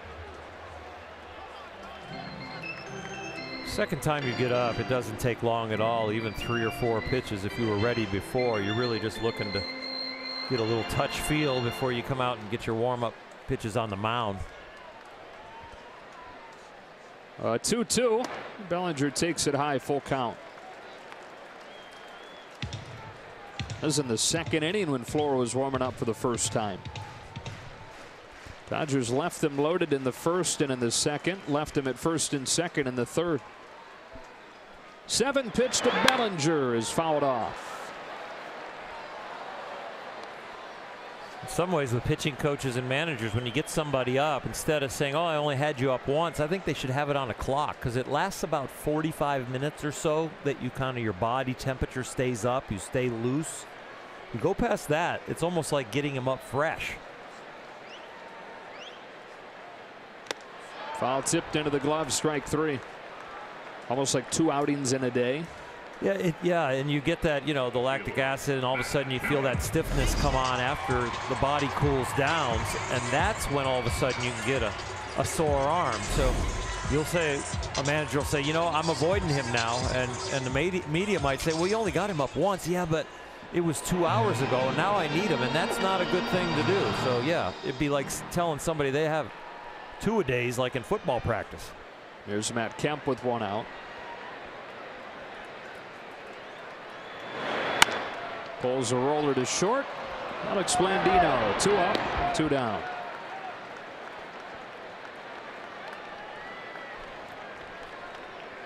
And you feel good for Malley in that start here in his hometown and the ballpark that he came up going to games in. And it wasn't a complete disaster for him. Obviously, Dodger fans would like to see him out of there sooner rather than later. But it was teetering on the brink of being an ugly one for him. I'm sure his pass list was a little greater than the 4 normal. He was asking teammates for extra tickets. You using yours? Nope, I got them. You using yours?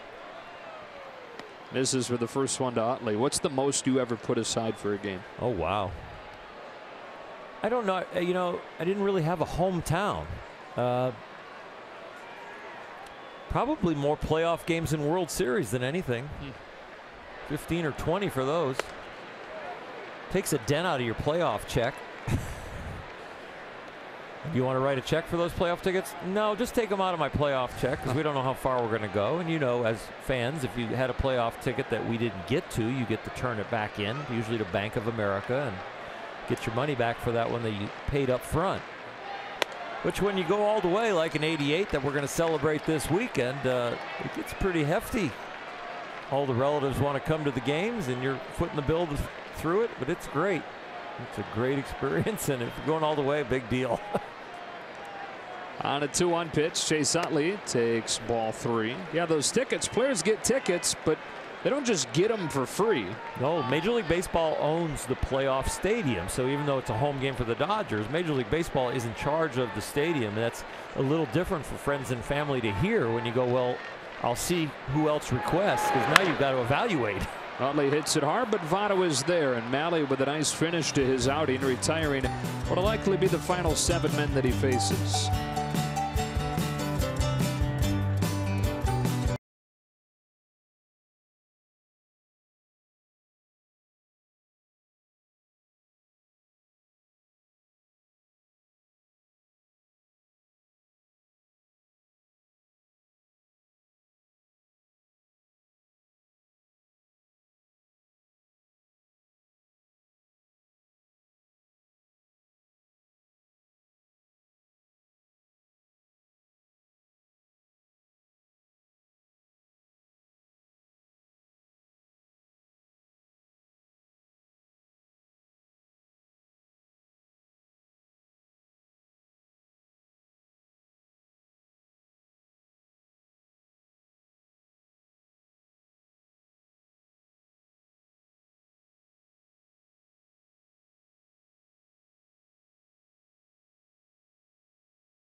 cam is on Walker Buehler and his 5 strikeouts, a few of them in some very pretty pitchers. The two-seamer that leaked back got 1. He's got 4 of the 5 with his fastball, only 1 with the curveball that ended last inning, but he has been outstanding. And look at that pitch count, Joe. It's way under control. It's only be his 60th pitch of the night here in the 6th inning. And it's tapped foul by Billy Hamilton for strike 2. We need to speed up our slow-mo so we can get through more of the strikeouts before Hamilton sped his way in there to start the inning.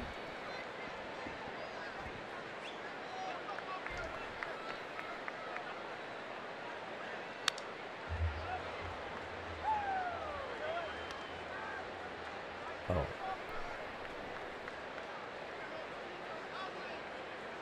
Hamilton 0 for 1. He grounded to third his first time. 13 in a row, retired by Buehler. He fires 0-2 and buzzes in with a fastball.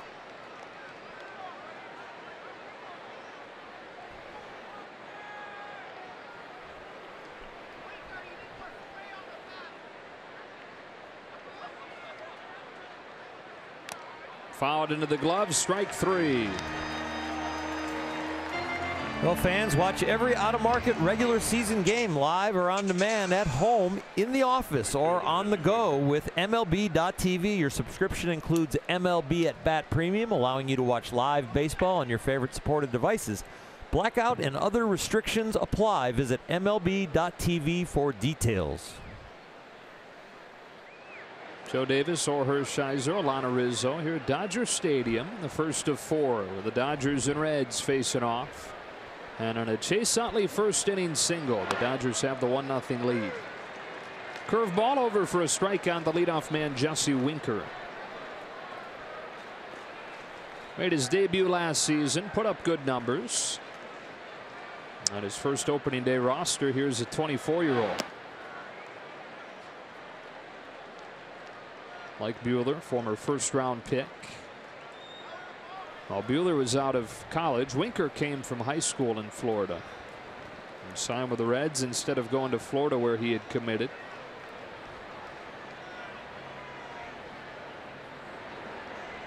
On this 1-1, fouls it off himself in the box, strike 2. He's got a little something in common with you, Oral. What's that? He's from Buffalo. Oh, I was born in Buffalo. It's a good place to be from. He's still a diehard Bills fan. So's my dad. You've wide right. You've let that one go. Yeah. Yeah, that fandom. Sprayed foul down the line, still 1-2. I would think that would be an easy fandom to shed after moving away. Well, we moved away when I was young, so it was more 7 years old I left, so I really didn't become that die-hard fan. The biggest fan thing for me was this 1968 Tigers. We lived in Detroit when they won the World Championship. Muscled into left center field and down for a base hit. First base runner for the Reds since the first inning.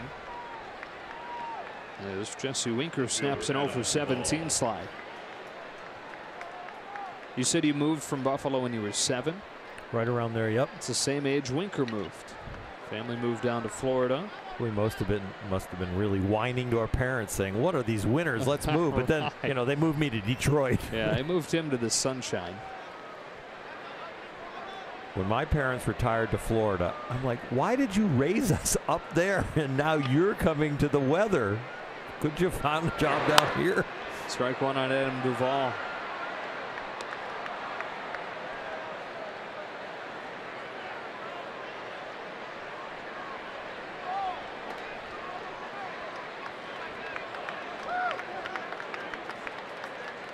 Duvall 0 for 2 tonight.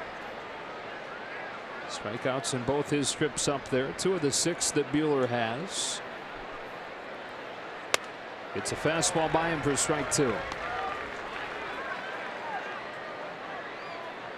We've seen guys stretch all the way out to kind of find their posture when they're about to go into their windup. You think of Clayton Kershaw. Well, Walker uses more of a crouch to kind of find his exact posture and weights. on which leg as he comes set.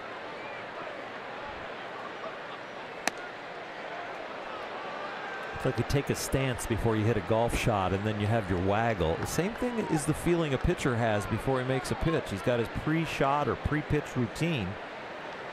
And it's not just mental, it's physical to find the weight, get it in the insides of both feet, get the hips lined, the shoulder and the head in the correct position over the spine. All of a sudden you line that body up and move it the same way every time. You got an idea where the ball's going. See pitchers go down to the bullpen or when they're playing catch down the sideline, just rehearsing the shadows of their setup. Going through, doing shadows of their delivery. It's all about finding it, got it, and now make it consistent. Here's the 1-2. His 7th strikeout of the night comes on a fastball against Duvall. Velocity will widen your spray pattern, and especially when you're ahead in the count, you make big league hitters chase things. They would go back on video and say, why did I swing at that? Third time he's gotten Duvall swinging on a fastball. 2 gone in the 6th with a tying run on. The go-ahead run at the plate in the form of Joey Votto. These have already been a couple fun head-to-head matchups to watch. Ground ball, foul. Bellinger with a nice stop, but it was wide of the bag.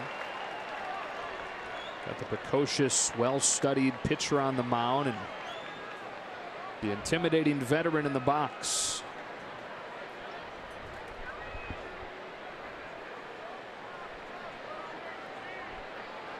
Five-time All-Star, MVP in 2010, MVP runner-up last year. Led the majors in on-base percentage, which is nothing new for him. He's got the highest on-base percentage of any player in baseball since he debuted in '07. The thing that came back last year for Joey was the power. He hit 36 home runs, which was 1 short of his career high that came in that MVP season. Bottom of the zone, strike 2.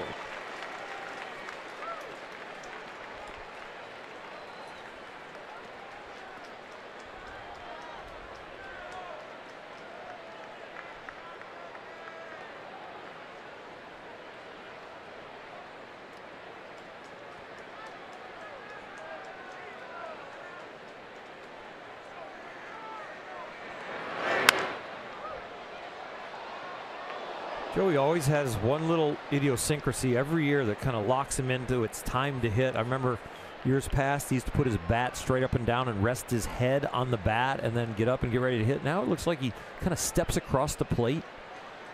There it is, and then comes back.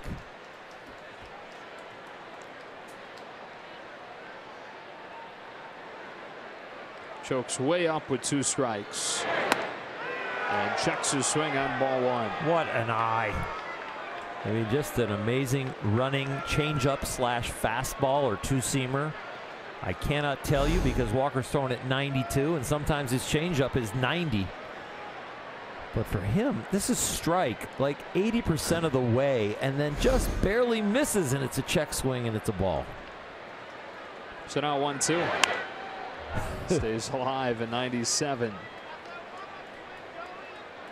We watch Votto here from high home looking down, and that little idiosyncrasy for this year looks like it's a step across the plate towards the right-hand batter's box right there. Touch the outside, and now I'm locked in. I'm ready to go.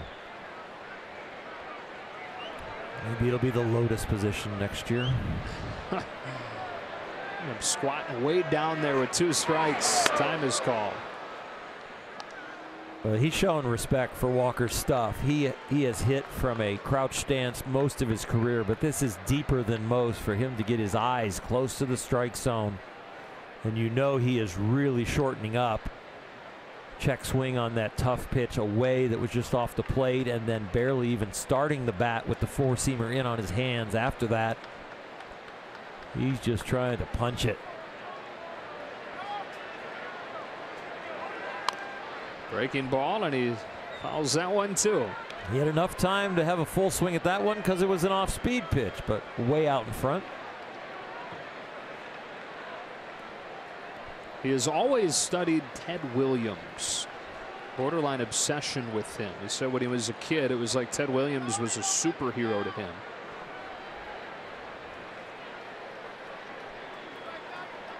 Seventh pitch of this at bat from Walker Buehler to Joey Votto. And he rips a base hit into right. Winker into scoring position, 2 on with 2 out. Well, there was somebody else that wore a Cincinnati Reds uniform that got a lot of hits like this, and that would be Pete Rose. Take a look at that swing. That is kind of Pete Rose-ish, the deep crouch, still being able to get on top of a high fastball from a elite fastball on the mound. World-class hitting.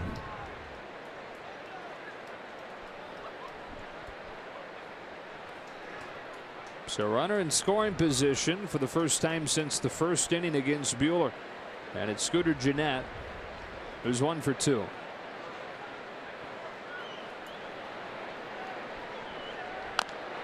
First pitch curve hit foul, 0-1. We talked about it with the Dodgers squandering those early opportunities. The longer this game goes, the more it falls on Buehler's shoulders. And as well as he's pitched, finds himself one mistake away from things going horribly wrong.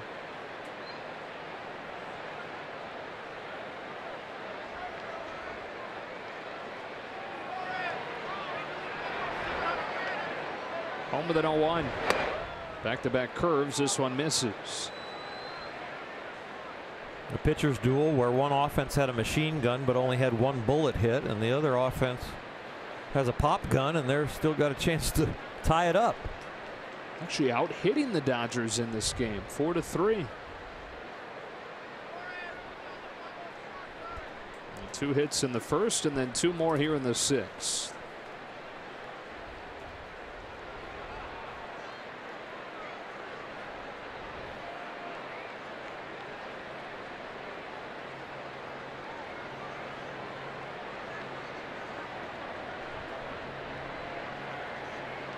Buehler to Gennett with a 1-1.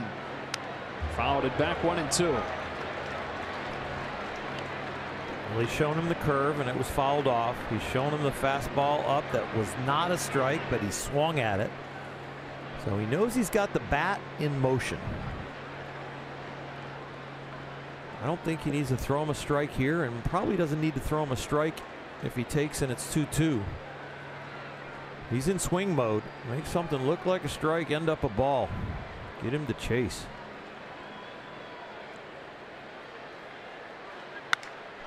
In the air to right center field. Peterson on the move. Won't get there. And it bounces off the wall. Cincinnati takes a 2-1 lead on a double from Scooter Gennett.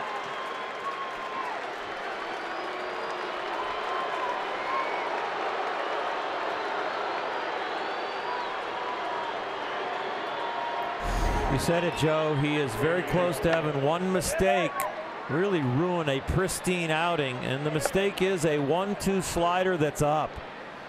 And to the hitter, it's a bad fastball, and that's why he can hit it so far. He's able to get the head out and drive it to center field. Walker did him a favor, but he has pitched a fine game. Other than that one pitch right there. And it leads to the first extra base hit that he's allowed this season. He's done a nice job this year using the slider more, using it to get a strike, to finish guys off where he takes a little off, makes it break big. But that one there looked like it slipped through his hands, didn't get the correct spin to actually get that downward movement. So it kind of just laid there like a bad fastball.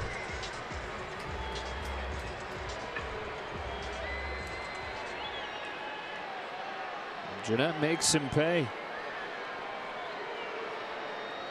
Pedro Baez starts to loosen. In a lot of ways, it's all relative. Still a really good outing. It's just no run support, and so it's a deficit. And Eugenio Suarez, the best hitter in baseball with runners in scoring position, stands in with 2 out.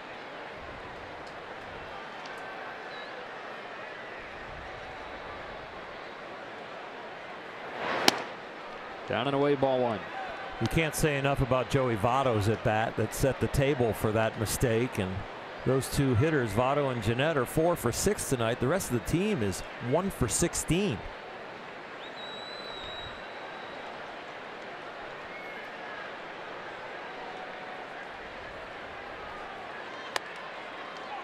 One and one.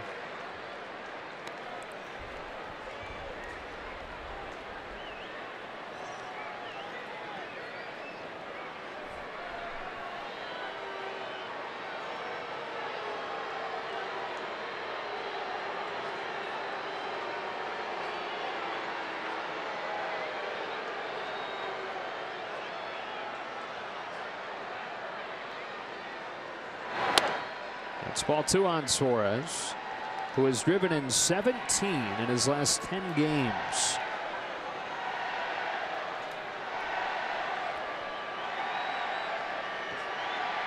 As your career moves on, you find out sometimes that less is more, and I think that's what Walker will learn from that one breaking ball. You go to throw your best one to get out of a jam. But sometimes when you're on that fine line of a great one, it's really close to a hanger compared to a solid, really good one with elite ability.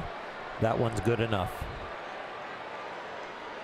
You battle that the whole rest of your career, knowing when adrenaline and aggressiveness is the right time compared to a little bit more civil approach.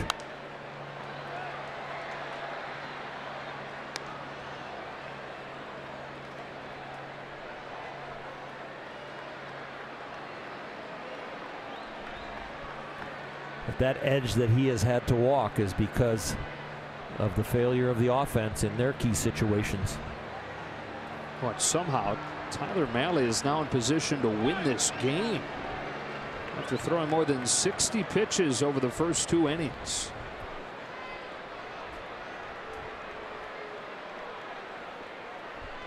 Still a long way to go. 2 on Reds, 6th inning after the double from Scooter Jeanette. 90th pitch of the night for Buehler will be a 2-2 to Eugenio Suarez.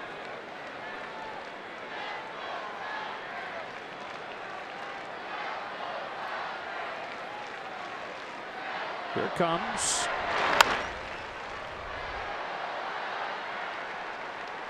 Suarez, 26 years old. This is his 5th year in the majors, and just this spring signed a long extension. Be a Red through 2025. One of the emotional leaders of the group, very charismatic guy, always happy, plays with a lot of energy. And they wanted him to be part of this rebuild long term. Worked extra hard to learn English after coming from Venezuela, so he could be kind of a link for the clubhouse between the English-speaking players and the Spanish-speaking players. Started his career with the Tigers. Traded to the Reds before 2015. For the big pasta, Alfredo Simon.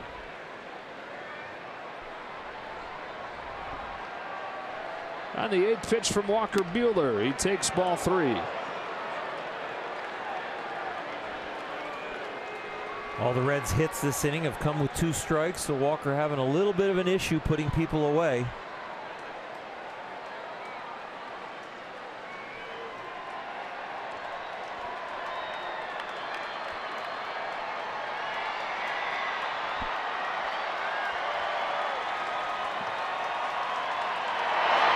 Got him. With 96 sinking. Likely to finish his night. Now the offense will try and bail him out.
Dave Roberts' father, 30 years in the Marines, the late Wayman Roberts. Dave was born in Japan while his father was there in service in Okinawa. Bounced around from Japan, several spots in California, North Carolina, Hawaii, San Diego, following his father around for his military career. We go to the bottom of the 6th. Dylan Floro comes on to replace Tyler Malley, who is now in position to win this game. Floro has fastball slider change, pretty much the same pitch selection as Malley. He'll only top out at about 92, 93, but doesn't have a very good miss percentage, so I'm sure the Dodgers can put a lot of balls in play. They just need to find some holes. Yasiel Puig leads off the inning and gets tied up by an inside fastball, but lays off 1-0. Yasiel 0 for 2 tonight after the 3-hit performance in his return from the DL last night. Floro pitches 1-0. Puig takes strike 1.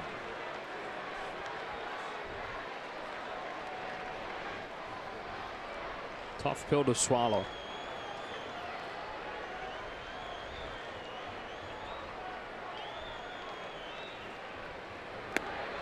Puig chases 1-2. Buehler's spot due up 3rd in this inning, so he is likely finished. Kyle Farmer getting ready to bat in his spot. I love the conversation there between Buehler and Yasmani. It's not like you see a youngster over there with a towel over his head, kind of pouting and emotionally engaged in the game. Now he's intellectually engaged in the game, breaking it down, still thinking through it, talking to his catcher about maybe pitch selection or what they could have done or what he should have done. That's a good look.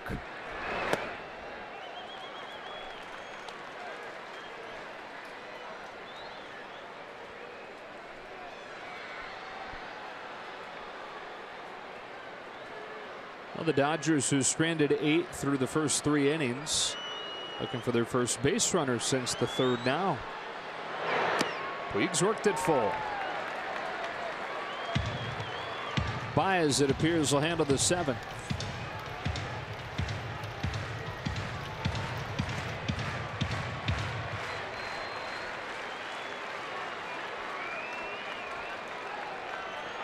Farmer and Barnes both ready.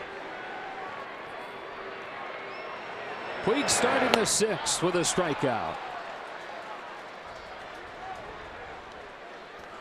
We've seen a lot of Dodgers tonight swing at fastballs and miss them or foul tip them that are right in the middle of the plate, thigh high.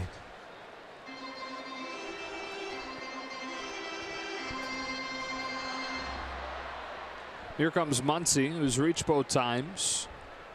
You know, they only have 3 hits tonight, all of them singles. Chase Utley's single in the 1st inning brought home the only run. Unable to capitalize off 4 walks in addition to those 3 hits.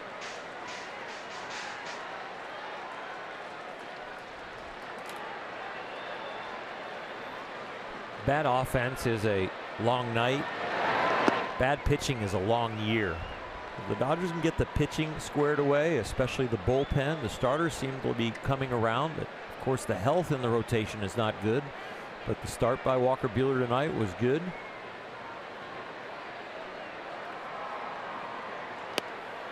Nothing falls off the table for Floro and puts him ahead of Muncy 1-2. Maeda gets it tomorrow against Matt Harvey in his Reds debut.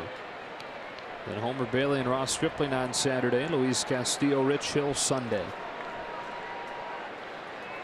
Floro's 1-2. Tails back in for strike 3. Live stuff out of the bullpen from Floro. Well, we know he's loose. He's been up about 3 times and waiting for the phone to ring to say come in, not just get up, but he has come here and had a borderline strike call there, but the movement probably earned him that. This officially ends Buehler's night as Farmer pinch hits with 2 gone in the 6th.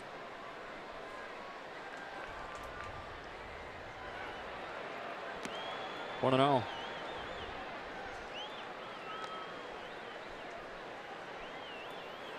Buehler had Malley on the hook. Now he's the one on the hook.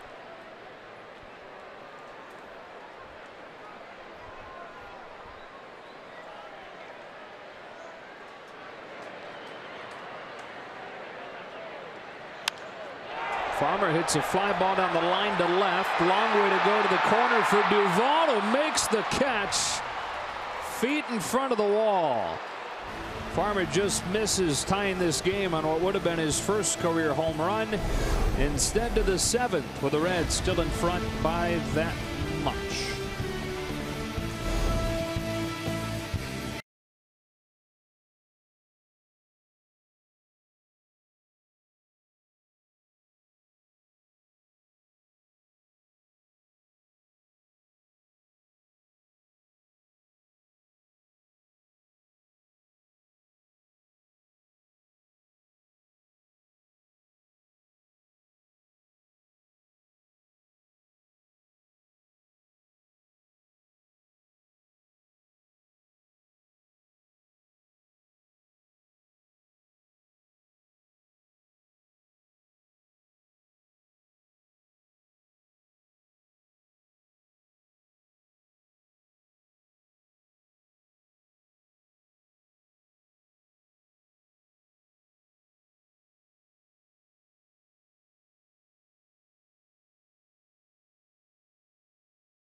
Dodgers baseball on Sportsnet LA is brought to you by Carl's Jr.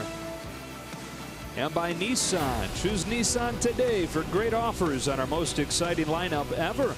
Shop ChooseNissan.com. Pedro Baez threw 19 pitches in one scoreless inning of work last night. He's got it for the 7th here in a 2-1 game. Anytime he can build his confidence, be effective, you start to feel like the potential is there again, and it could be a huge piece to the Dodger bullpen turnaround. Needs to be. Sure does. 6, 7, and 8 coming up here. Keep in mind in the Reds order, the 8th spot is the pitcher's spot. Tucker Barnhart leads the inning off. Takes ball 1.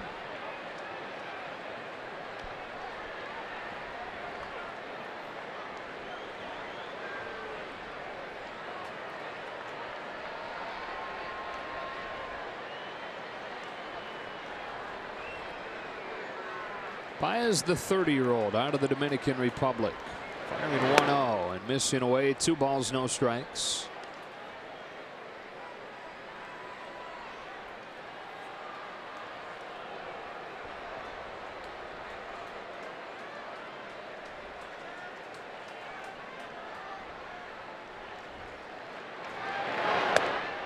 Ball 3.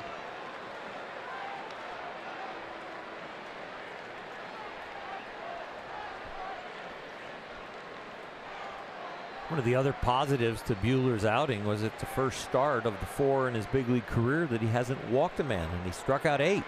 So another reason the pitch count was under control.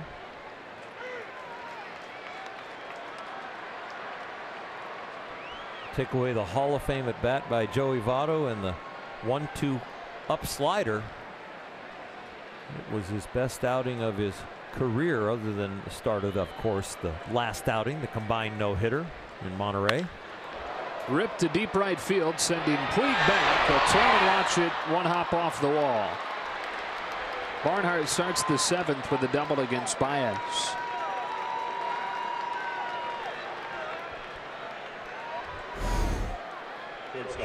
Ball is stroked over Yasiel's head, and he makes a quick read that he's not going to catch it, pulls up, and the soft carom off the wall makes it look like maybe Yasiel could have caught it, but there's no way. The screening in front of the out-of-town scoreboard deadened that ball. Brings up Alex Blandino, a former first-rounder out of Stanford.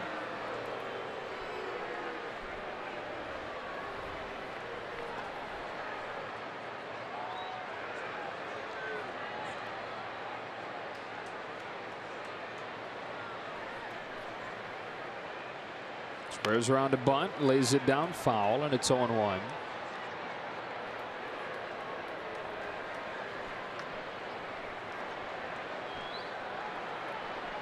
Oh, the pitcher's spot due next. They've put, for a short time, a former Dodger into the on-deck circle, Scott Schebler.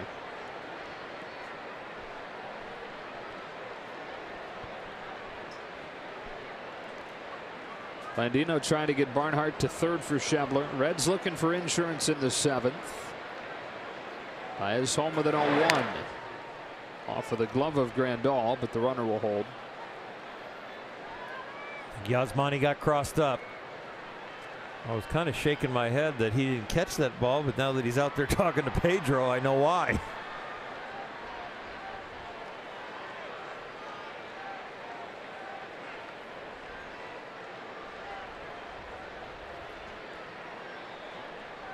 It's a hard position for a catcher because you want to go out there and maybe air him out a little bit and go, are you serious? We're not on the same page with the signs. But then again, you don't want to crush a guy's confidence when he needs to get a big out. So you're walking a rope of, hey, dude, let's get on the same page. I have us on these signs. What do you got us on? Okay, let's go. We can do this.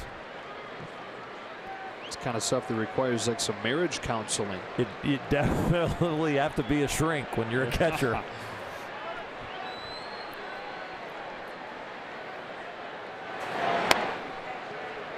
2 balls, 1 strike.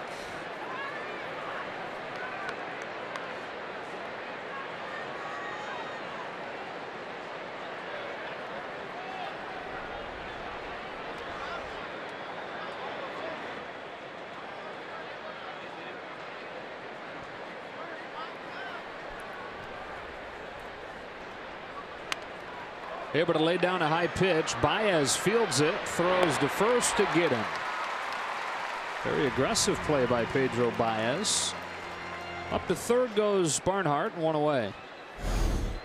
Bellinger is crashing. Muncy is crashing. And this bunt is absolutely in the perfect place that Muncy's going to go for the routine out at first. Pedro cuts him off, but it's the outstanding bunt, the angle and the pressure of it to draw Muncy in, but enough angle that Bellinger can't get it coming across the field as a left-handed thrower.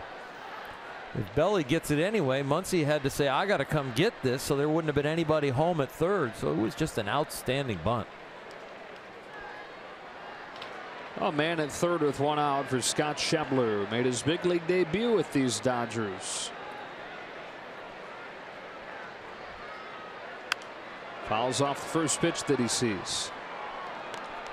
They drafted him out of junior college 2010. He was a 26th rounder.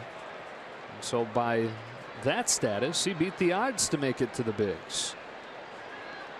19 games with the Dodgers in 2015, then traded to the Reds in that 3-way deal that brought Trace Thompson to the Dodgers and sent Todd Frazier to the White Sox. His looking change up has him in an 0-2 hole.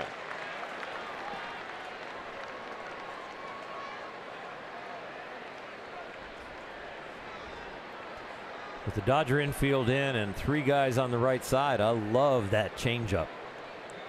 I don't mind another off-speed pitch because having the hitter out in front hit on the ground and 3 fielders gives you pretty good odds. 0-2. Slap foul.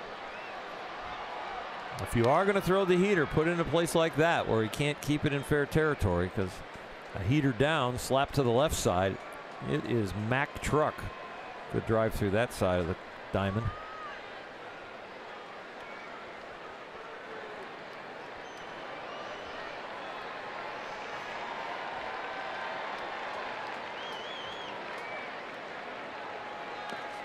Back to the changeup. Schebler took this one.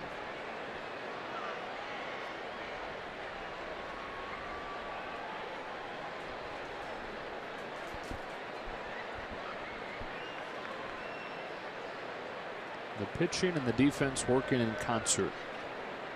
Part of why the Dodgers have rated as well as they have the last few years in defensive efficiency, turning balls in play into outs. Got him here on a changeup, and a big strikeout for Baez. 2 gone. Fastball he couldn't put in play, a changeup that was down he didn't offer at, but this one he has to. It's up, looking like a fastball to hit, but no, pulled the string and put a tail on it.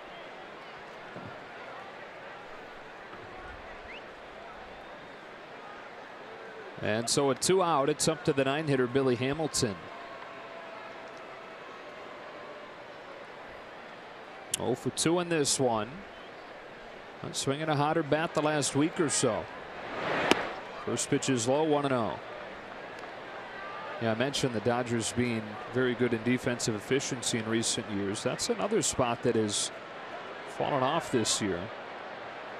Dodgers have the 2nd worst defensive efficiency in the National League here in 2018.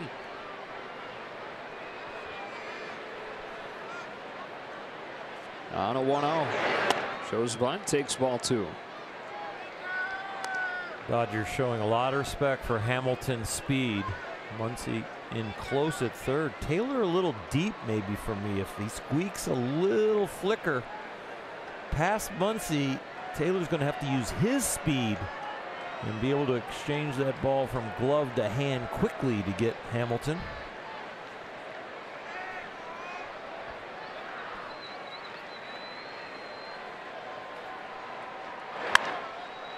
Pops it foul, 2-1. If you have a guy at the plate that doesn't run well in this situation, you play the infield as deep as possible because you want to knock it down, get on your feet, throw the guy out at first, save the run. But Hamilton makes you play a different defense because of his wheels. Chase Utley's more shallow than Chris Taylor, and he's got the shorter throw.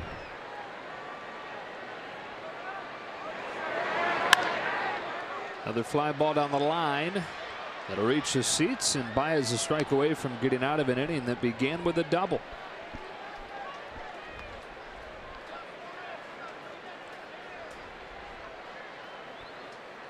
You say, okay, throw him the changeup. You threw Schebler. Well, you don't want him to hit it weakly. That's a great point. You know, I don't want this guy topping the ball. 2 strikes. The bunt pretty much taken out of the picture, although you wouldn't put it past Hamilton. Here it comes. A base hit to right field, and the Reds take a 3-1 lead. Puig kicks it in the corner. Hamilton will wind up at third.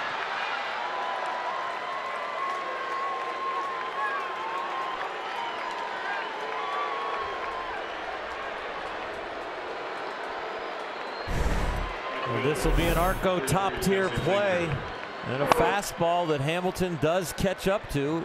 Remind me of the hit that Votto got off of Buehler on a high fastball. These 2 Reds have done a great job getting on top of high fastballs, and that little bit of leather that touches the glove there assures him he's going to get to third.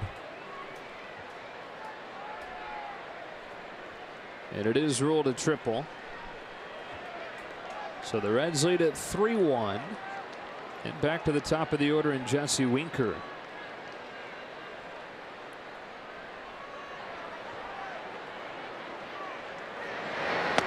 He takes ball 1.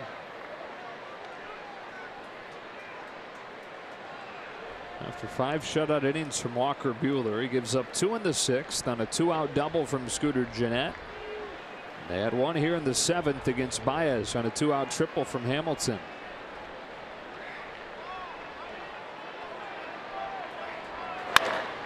On the ground is second, Chase Utley. That's that for the Reds in the 7th. We stretch in a 3-1 game.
Take a look at the Nissan Dodger calendar. Travel day on Monday as the team embarks on the first East Coast trip. They play 3 with the Marlins and 3 with the Nationals over the weekend, and a good chance they see Justin Turner, Logan Forsythe return on the back end of that trip. Underbelly of the Reds bullpen includes this guy, Wandy Peralta, who has an ERA near 5 in his 19 games this year. Now this 20th game puts him in the top 5 in appearances in the league, tied for the Reds lead in appearances this year, and he has been solid. Up and down, I see the ERAs at 4.6, but he's a workhorse, somebody they can rely on. He's had some rough outings, but he's also had a lot of good ones. Top of the order for the Dodgers. Chris Taylor hacks the first pitch foul. Now the Dodgers hosted the Marlins a couple of weeks ago, came in with the worst record in baseball and won the opener of that series, dropped the next 2 to lose the series. And the Reds come in at 10-27.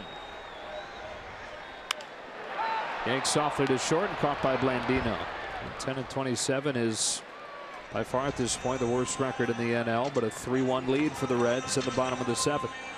Dodger baseball and eating Dodger dogs on Monday, May 21st. We're offering $1 Dodger dogs to all fans in attendance, and we know you're going to munch them down, so buy up to 5 Dodger dogs per person per transaction on May 21st when the Dodgers host the Rockies. Visit Dodgers.com/promotions. There'll be a lot of full bellies that night leaving the ballpark. Kike Hernandez batting with 1 out in the 7th. Popping the first pitch that he sees into the seats. When I was going to Bowling Green State University in Ohio, we'd go up to the Toledo Mud Hen games on the dime beer and dime hot dog night and see what we could do. We left there in a food coma. That's the only kind? Yes, food coma. Okay. Exactly. Somebody in the truck just said, I don't remember how many hot dogs I had.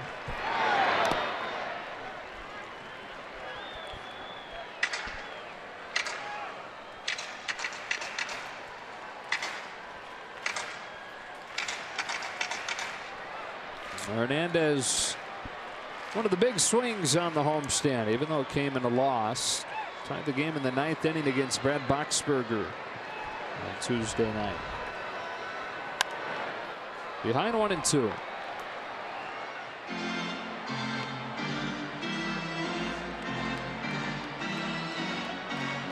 Talking about the Reds' struggles, they've won back-to-back games for the 2nd time all year. Tonight, they're trying to win their 3rd in a row, and that would be a season high.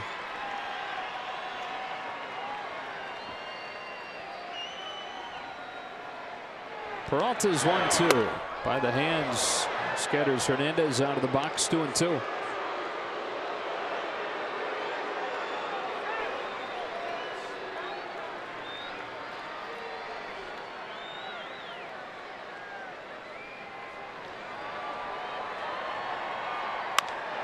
Base hit to left. Kike Hernandez, a pinch hit single, and this guy has been something off of the bench for the Dodgers this year. 11 guys retired, and Kike is the one that reaches to break that string. And he has been outstanding. His average almost 4 times as high as when he starts. It was .412 coming in off of the bench. So maybe 3 times as high compared to when he starts. As a starter, well below 200. Grandal to the plate representing the tying run. There's 5 home runs tied for the team lead. All 5 have come from the other side of the plate. Takes a breaking pitch for strike 1.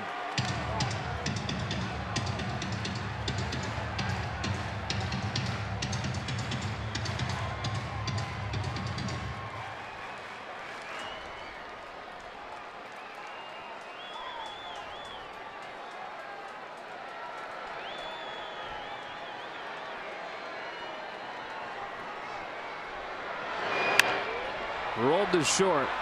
Blandino to second for 1, and to first. It's dug out by Votto. Double play. 6-4-3 to finish the Dodgers in the 7th. They trail 3-1 to the 8th.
Appearance takes over in center field, and on the mound for the Dodgers, coming in for Pedro Baez, Daniel Hudson will try and put a 0 up on the board and give the Dodgers a chance in the bottom of the 8th and possibly the bottom of the 9th.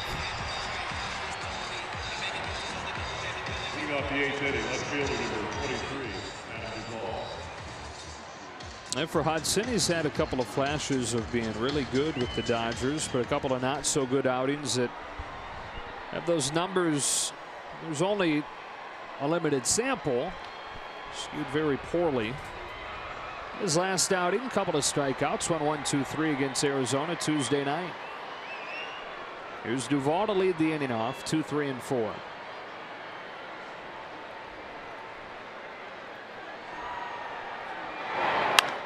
Swings at the first pitch and hits a skyscraper to center for Kike Hernandez, who's in for Jock Peterson for the first out. Let's check in with the studio for a preview of Access Sportsnet Dodgers, presented by your Southern California Ford dealers. Number 19. All right, thanks, Joe. Coming up after the game, Nomar and Jerry will break down Walker Buehler's night. But Jerry, Dodgers struggling against the worst team in the National League. Yeah, once again, runners in scoring position, 1 for 7 so far. 19 years ago tonight, that guy right there, Nomar, 3 home runs, 10 RBIs in 1 game. Dodgers could use some of that offense. We'll see you after the game. 2 grand slams in 1 game. Joey Votto with 1 out, takes a strike. Sounds like more RBIs than Jerry might have had in a month. That's just to stir it up for him back there in the studio. I know he's probably digging up some stat now. Yanked at a bounce to Chase Utley. It's rid of the throw in time to get Votto. He's thinking, yeah, well, you couldn't even throw 60 scoreless. You fell short. 2 up, 2 down for Hudson, and up comes Scooter Gennett.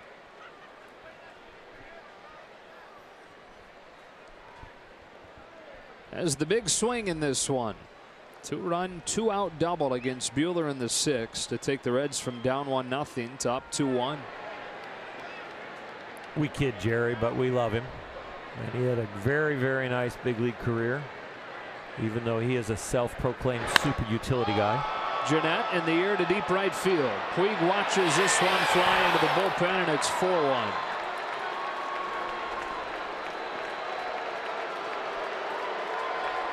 Single double homer tonight for Gennett.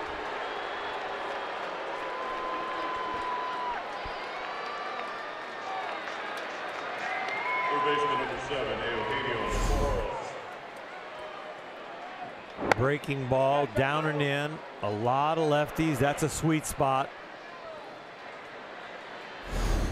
But it's a bitter spot for Daniel Hudson.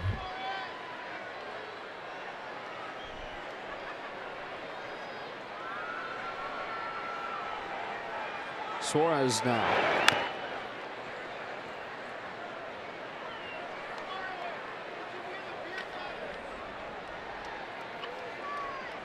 The Dodger bullpen has given up more home runs than any pen in baseball this year.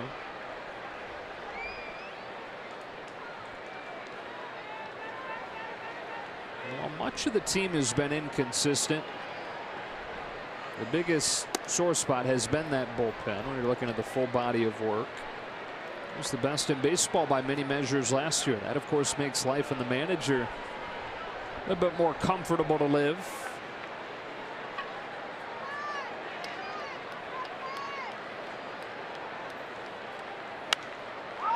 Pop fly.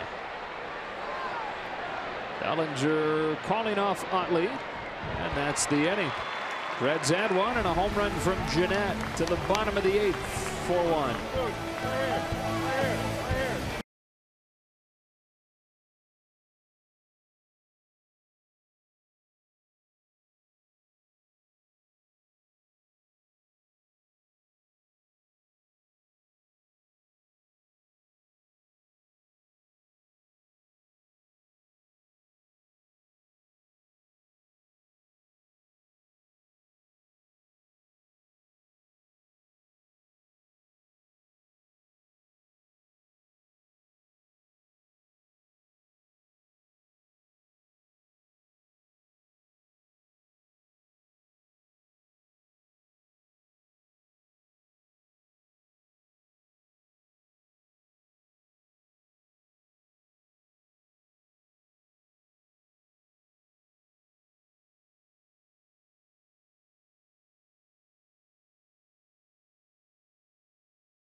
this Sunday when the Dodgers close out this series with the Cincinnati Reds. The first 40,000 fans in attendance will receive a Mother's Day cosmetic bag. Compliments of Cedars Sinai.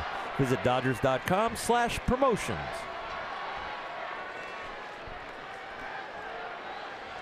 Middle part of the order for the Dodgers. Cody Bellinger swings through the first one that he sees from Wandy Peralta.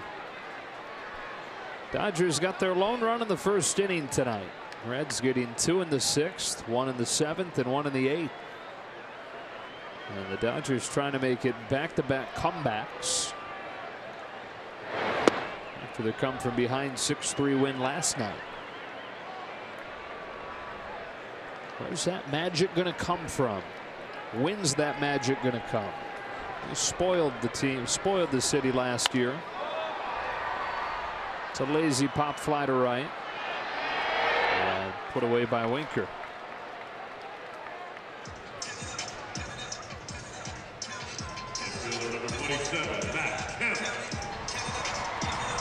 With one out, here comes Kemp.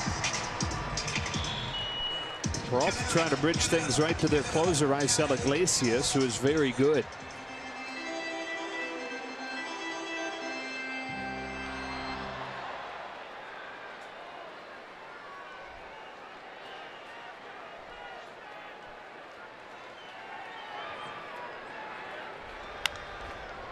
That's foul, strike one.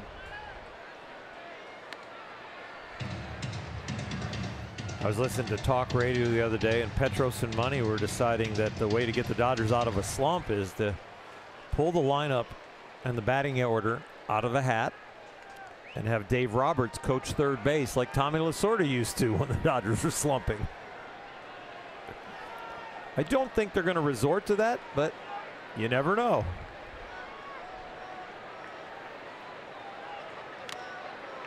Oh, and 2.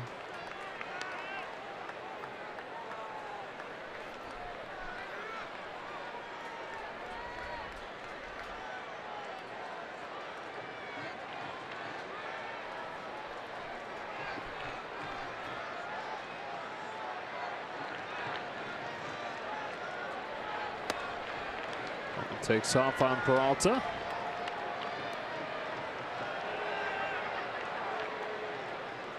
The Dodgers had 9 base runners over the first 3 innings. They only have 1 since.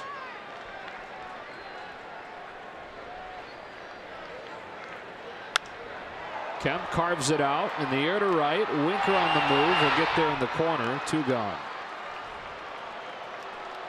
So the Dodgers won for their last 15 now, with that lone man that reached getting erased on a double play.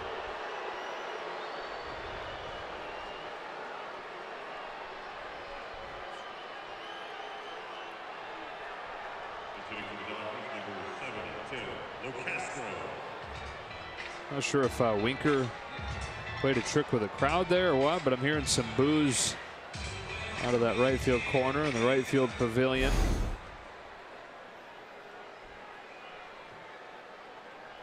Oh, that's blatant. Yeah.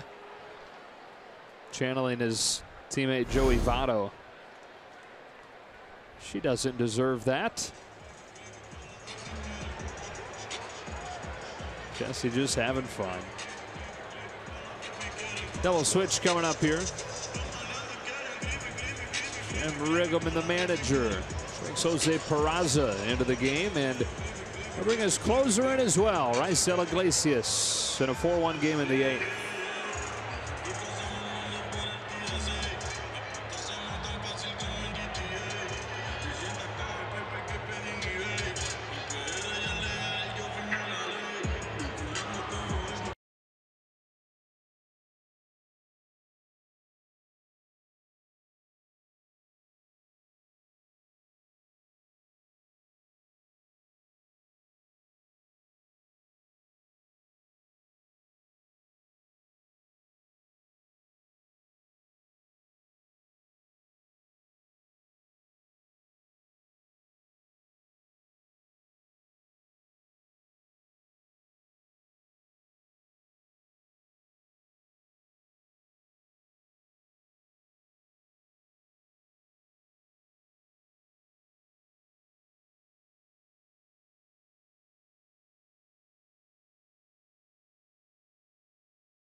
10 and 27, but when he has, been really tough to hit. He's had a couple of saves this year already over an inning, so he's used to this, getting used early. Hasn't allowed a run in his last 5 appearances. Alex Blandino slides over to second as Jose Peraza comes in at short, and Tim Locastro pinch hitting takes ball 1. Not easy. That kid coming off of the bench and has to face the Cincinnati closer, who delivers 1-0. He's got a fastball up around where Walker Buehler averages. This one's at 96, slightly above. Walker's a little higher than that, but that's the kind of stuff and velocity you're facing here in the Reds closer. 28 years old. He's from Cuba. So they lost one Cuban closer on Aroldis Chapman. And they filled that spot with another. Well, you know how if you can put Chapman's delivery in your mind, I know it's left-handed, but that little crouch curl, he's got a little bit of that from the right side.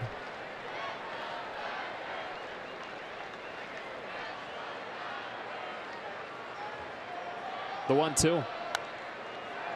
I'll tell you what, you put his delivery in a mirror, it might look like Chapman. That's funny.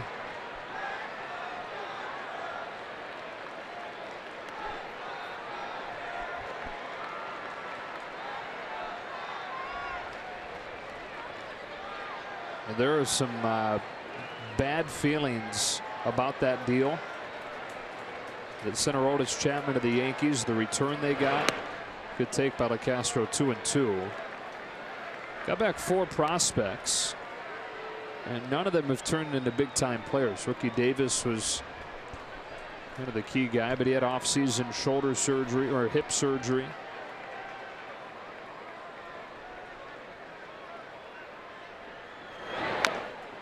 Castro stays alive again.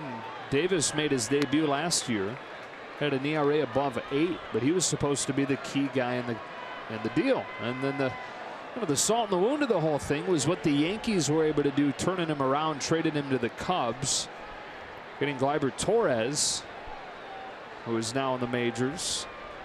The Yankees got a whole lot more for Chapman than the Reds did. That can set a rebuild project back years if you don't get the right guys in the trade when you're unloading your ingredients that have high value around trade deadline. The other interesting thing about so many teams kind of faltering and looking like they are laying low until it's time to strike. What if they do it all at the same time? Castro's worked it full. You look at a free agent class as a GM or president of baseball ops, and you project out which year would we really like all the cash to be available? Would we like the kids to be maturing? And then we're going to strike that offseason. What if there are 5 teams on that same timing? They kind of are right now, right? Castro hits a pop-up into center field for Billy Hamilton.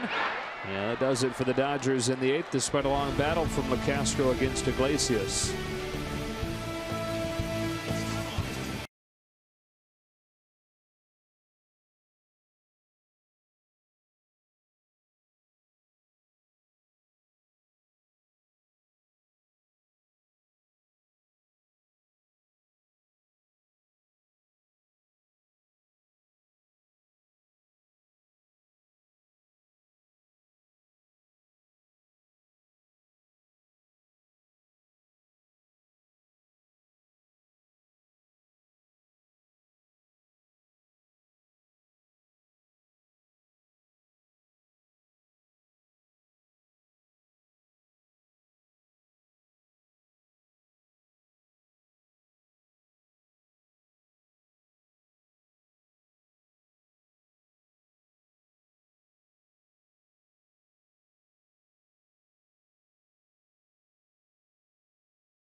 Cincinnati Reds debut tomorrow after getting acquired just this week from the New York Mets.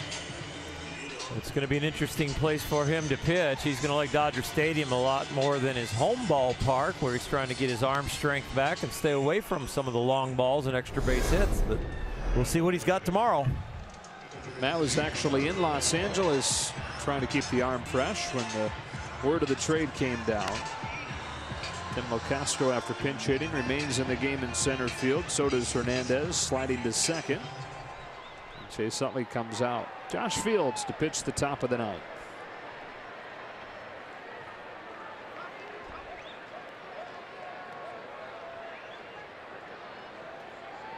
The bullpen has gotten nicked up tonight. In some ways they have failed because they didn't keep it close. And the 2-1 deficit would feel a lot better than the 4-1 deficit, and that came from a guy at the time, Hamilton, that was hitting below 200, got a hit off of Baez, and then Daniel Hudson gives up the home run with 2 outs. Those 2 hits have made this lead stretch and not feel very hopeful. All 4 runs have come with 2 out for Cincinnati.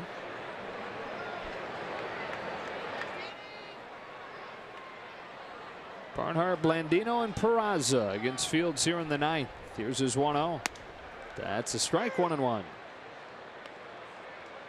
Harvey tomorrow will face Kenta Maeda for the Dodgers. On Saturday, it'll be Homer Bailey and Ross Stripling, and then Luis Castillo, another one of the young guys for the Reds, against Rich Hill.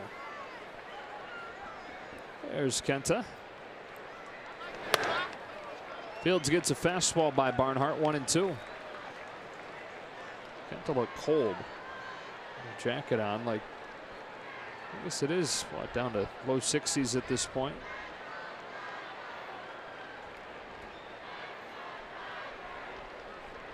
The guys decked out in the hoodies.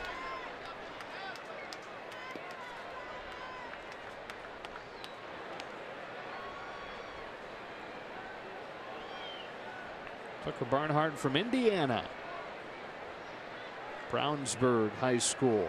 Actually, there's a new stadium going up in town that they're naming after him. Tucker Barnhart Field.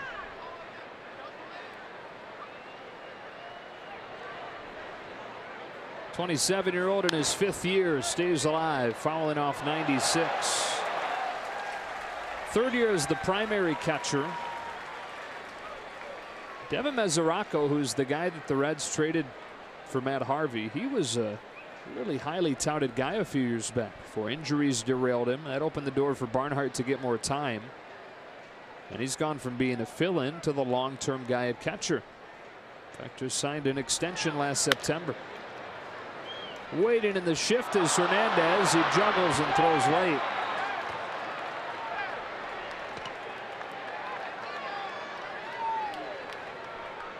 It's an error on Hernandez and the leadoff man on. Second baseman number 2, Alex Blandino. It is right there, but when the bare hand throwing hand gets in there, it's rattling around and it's not found in his hand.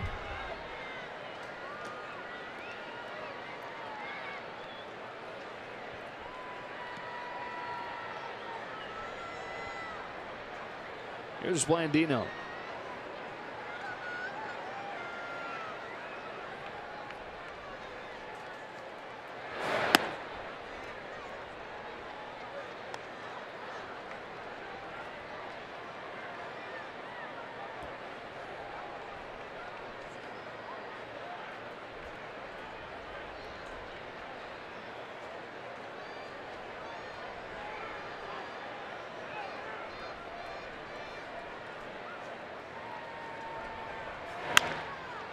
One and one.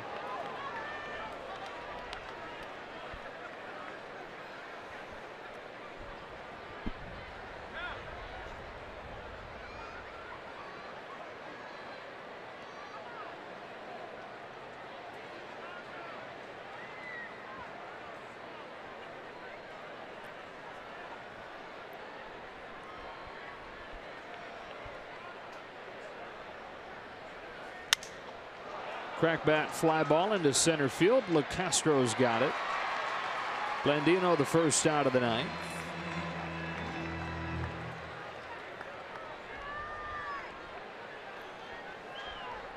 And Jose Peraza ready to make his first at bat tonight.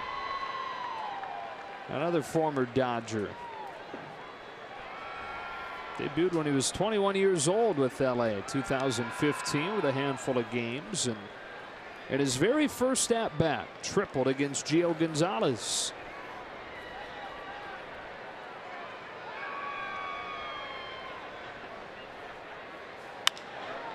It's a fly ball on the first pitch that he sees to shallow right field. Puig's there, 2 out.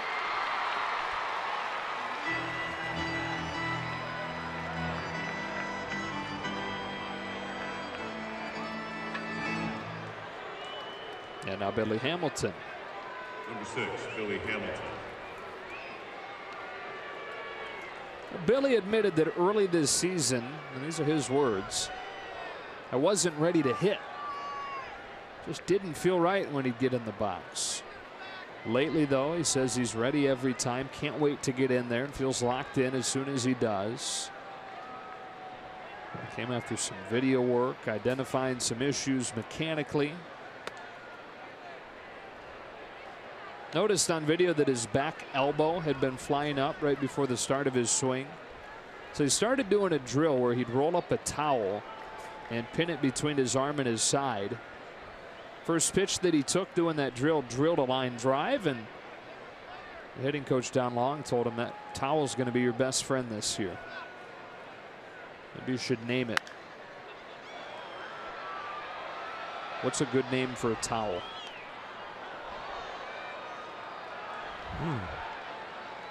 I was thinking because it produced a line drive somewhere along that line.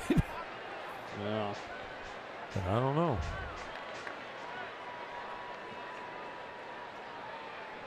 Rick Kudrowski says Howl the Towel. I like that. Sounds like it could be a cartoon character. Production truck says Terry. Terry the Towel. That's perfect. How about Beach? That's too already taken. Common, yeah.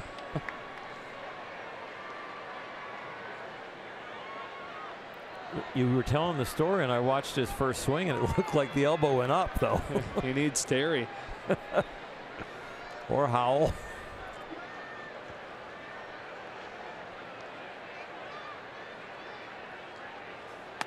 Fastball, 2-2. From the center field camera, I thought I saw the elbow appear up around his neck as he was getting ready to swing.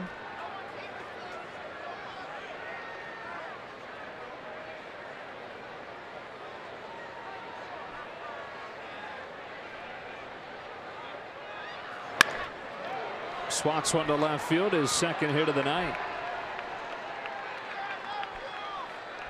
Dropped the towel, but got a hit. Number 33, Jesse Winker. So first and second with 2 out. Jesse Winker gets an opportunity here in the 9th.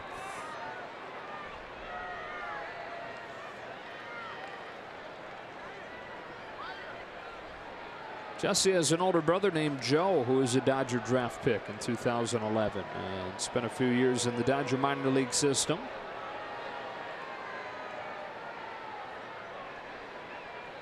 Jesse was able to learn a lot from Joe, going through the everyday experiences of being a pro ball player, riding the minor league buses. All those experiences where there really is no substitution for actually living it, unless you have somebody that close to you that can kind of shed some light before you get into it.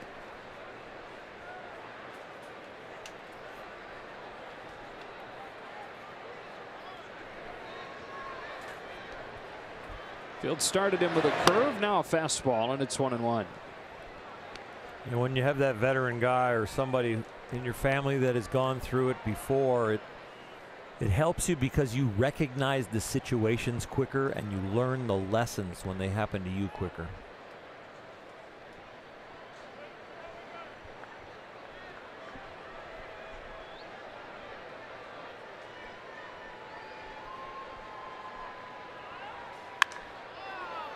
Pop fly. Matt Kemp sends us to the bottom of the 9th. Bottom of the order coming up for the Dodgers, down 4-1. Puig set to lead it off.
here in the ninth, with Puig to lead it off and Muncy due next.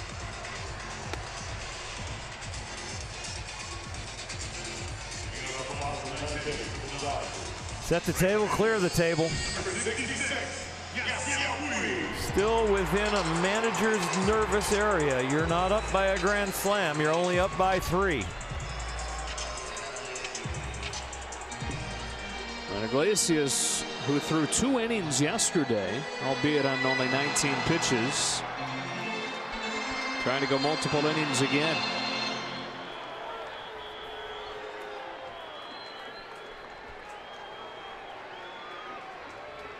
First one to Puig. Back foul. A little extra for Yasiel here. 2 countrymen going head to head.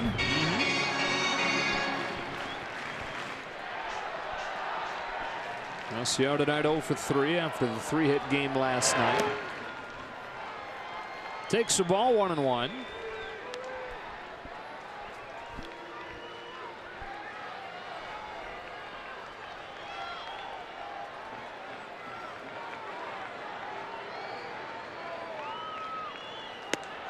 One and 2. Yasiel from a tiny town in Cuba. Iglesias from a more heavily populated area. Yasiel grew up in the middle of sugarcane fields. Down on strikes for the first down of the night.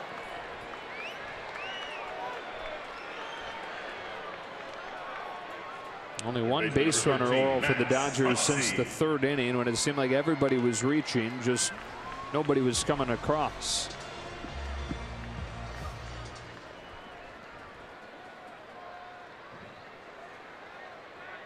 And now Muncy, who's been aboard twice.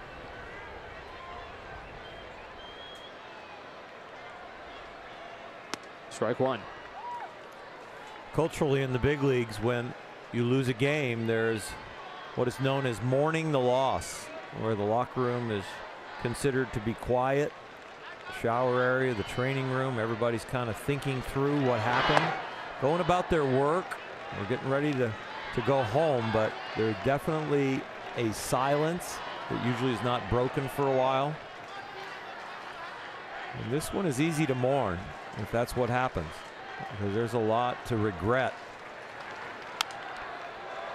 You're playing a club like the Reds and their record, you're at home. You've absolutely killed them over the last few years. You come into this series, 4 games, thinking this is where we're going to start. But the same scenario has happened tonight. Didn't hit with runners in scoring position early. One mistake by a starter puts him behind. And then the bullpen can't keep it close, and the offense doesn't awaken. Suarez trying to fool the third base umpire Angel Hernandez. This hit off the fan, and then he caught it. Easy there, buddy. That one fan on the end took kind of a hack at him. Dodger fans are ready to boo somebody, and they can't wait to boo the Reds.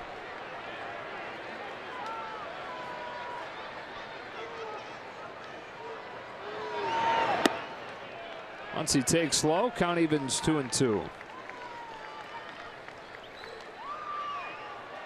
Dodgers 1 for their last 18 against the worst pitching staff in baseball. 2-2. 2 out.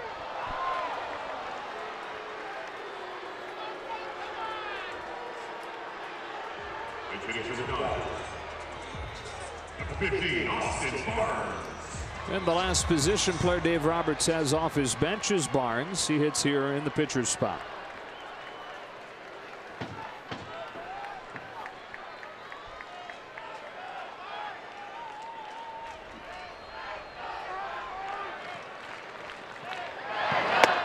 Inside ball 1.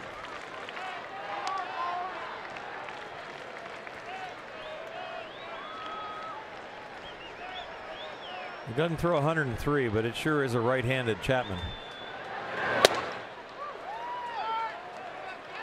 Yeah, 97 with life. Yeah, hiding the ball, curling up, kind of really compact delivery over the rubber, and then full extension from a low, low 3/4 arm angle. That one almost sidearm.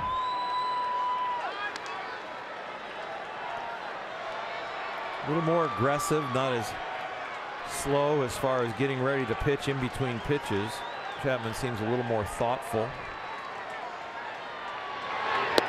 That was quick. Reds take this one 4-1, getting 4 runs over the late innings after the Dodgers squandered several opportunities early. Not good, not fun, and needs to be turned around very, very quickly, especially against the lower half of other divisions.